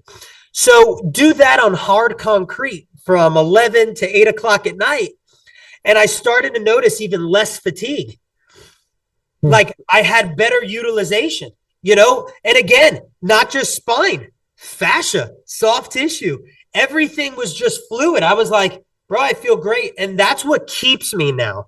So that was my transition. But why I always, unless I have to put on sandals or shoes, why I stay barefoot so often is I think I feel better, physically. Like I see the cumulative compound effect, and my energy stays high. So between energy exchange, the PZO effect, and everything else, I think it all just plays a role, and I just don't sit down to process it. But definitely from an adjusting standpoint, you know, um, I love it. I love it a whole lot more adjusting on concrete. I'm able to get into the edges better and lean in. I think it makes me a better chiropractor, a better adjuster, especially for the big boys that I adjust. I'm able to use more of my mechanics and load, in different areas. And it all starts at the feet, especially with me. All that load transfers this way, and I have to be strong that way. And shout out, the first guy who put me onto this, like really put me onto this, was one of my trainers, is Dan Palacios from Live Kinetically over at the farm locally here. I always give him praise. That's my boy, but he's the one. I signed up with him and started working with him years ago. Not even for that, which is so crazy. I was just in a dad rut where I wasn't working out at all. I was doing push-ups and pull-ups, but I was like, damn, man, I just seem to not have time. And it's like, I feel guilty. So how do I combine the both? This was like early COVID. And he was out at the farm. He like left the gym, did like a free range, set up over at, I don't know what the place is called, Family Farm. He just brought his stuff over there. And I saw him training. Me and Lincoln were chasing chickens one day, right? And just running around in that guy's field. And Dan was out there training someone. And I said, oh man, maybe I could bring Link. And while he chases chickens and animals, I could train. So I got with him, but it had nothing to do with coiling, David Weck, fascial integration, had nothing to do with outside the box training principles, but through him, I really learned how powerful and important that is and how it already was integrated into my life, without me even knowing. It just helped me understand it, which is why I became so passionate about telling others that they need to get with people. You can't get this off a snippet off social media. Like, people need to understand that health and fitness, it's the best time in the world to be doing health and fitness one. It's the best time in the world to do fitness. There's so much access. There's so much knowledge and information and things to explore, to have variety and fulfillment and what we're doing to make it fun and sustainable, but people have to get over like, I want to learn one move. I want to learn one trick. The best thing I did was pay the price, and invest into understanding and learning and submerging, submerging myself, excuse me. Yeah. I'm a little congested. Submerging myself in an environment around a guy who loves what he does to learn those principles, So that really made me go, man, this is so much more than technique. This is so much more than anything. The value, let me put it like this. I don't think anyone is more important in someone's health picture on their health team than you. So you hear it from me. I think you and what you do and your team and your people and your colleagues are the hardest working people in healthcare. And I think you're also the most important. And I'm not saying that because you're in front of me. I'm not even trying to stroke your ego. I just think you spend the most time with people. You have to be one sense therapist, even though you're not a therapist. You have to be that. No disrespect to therapists. But, when you're in those environments and you see people regularly, they vent, they talk to you. You have to be open-minded to point them in the right direction or share with them stuff. You're there with them in the good and the bad. You're seeing them more. You're seeing them longer. And it's so much harder. What I do is I feel it's easy, but what you do, there's so much and it's so dynamic. I'll sometimes be at the Hive and just be like, dude, all hats out to you guys. No one works harder. You guys should be paid like fucking surgeons, in my opinion. I'm serious, Hopefully one day, I don't need the model to change. People always are like, hey, you think healthcare model is going to change or like when we talk about big pharma, big food, and all that bull crapola. It's never going to change. But you know what I'd like to change? The business model to change. Keep the model the same. Anything that outlasts coming wave of AI. Yeah. It's like job security. People are going to want to be with humans because everything's going to be fucking robots. 100%. 100%. And 100%. I just think no one makes a bigger impact. But yeah, that's my no shoes thing. Yeah. I figured it had something to do with like posture, the heel lift. I'm Yeah. barefoot. I'm on a grounding mat right now. Yeah. Nice. Uh, Nice. and I've had unfuck your feet on the back of my shirts for like 7 years, but no one's asked me a single question about that. They probably just think I have some weird No. foot fetish, which maybe I do. I don't know. But last question I Fucking have for you, brother. unfuck your feet, bro. Yes. Unfuck your feet. I love Where that. can people find you? Where can people find you? How can they work with you? Any platform, website, everything is Dr. Zev TV. DRZEV TV. Everything's there. Got you. Love it, man. Well, Zev, I love your passion, brother. It shows. I felt like your heart was racing during some of that. And Well, I I appreciate think you the having world me on, bro. honestly needs more people love you, man. I'm sorry. I think the world needs more people like you. Thank Honestly, you. I appreciate it. you walk the walk. Don't just talk the talk. And keep spreading your love, brother. Awesome, man. Thank you, man. Much love.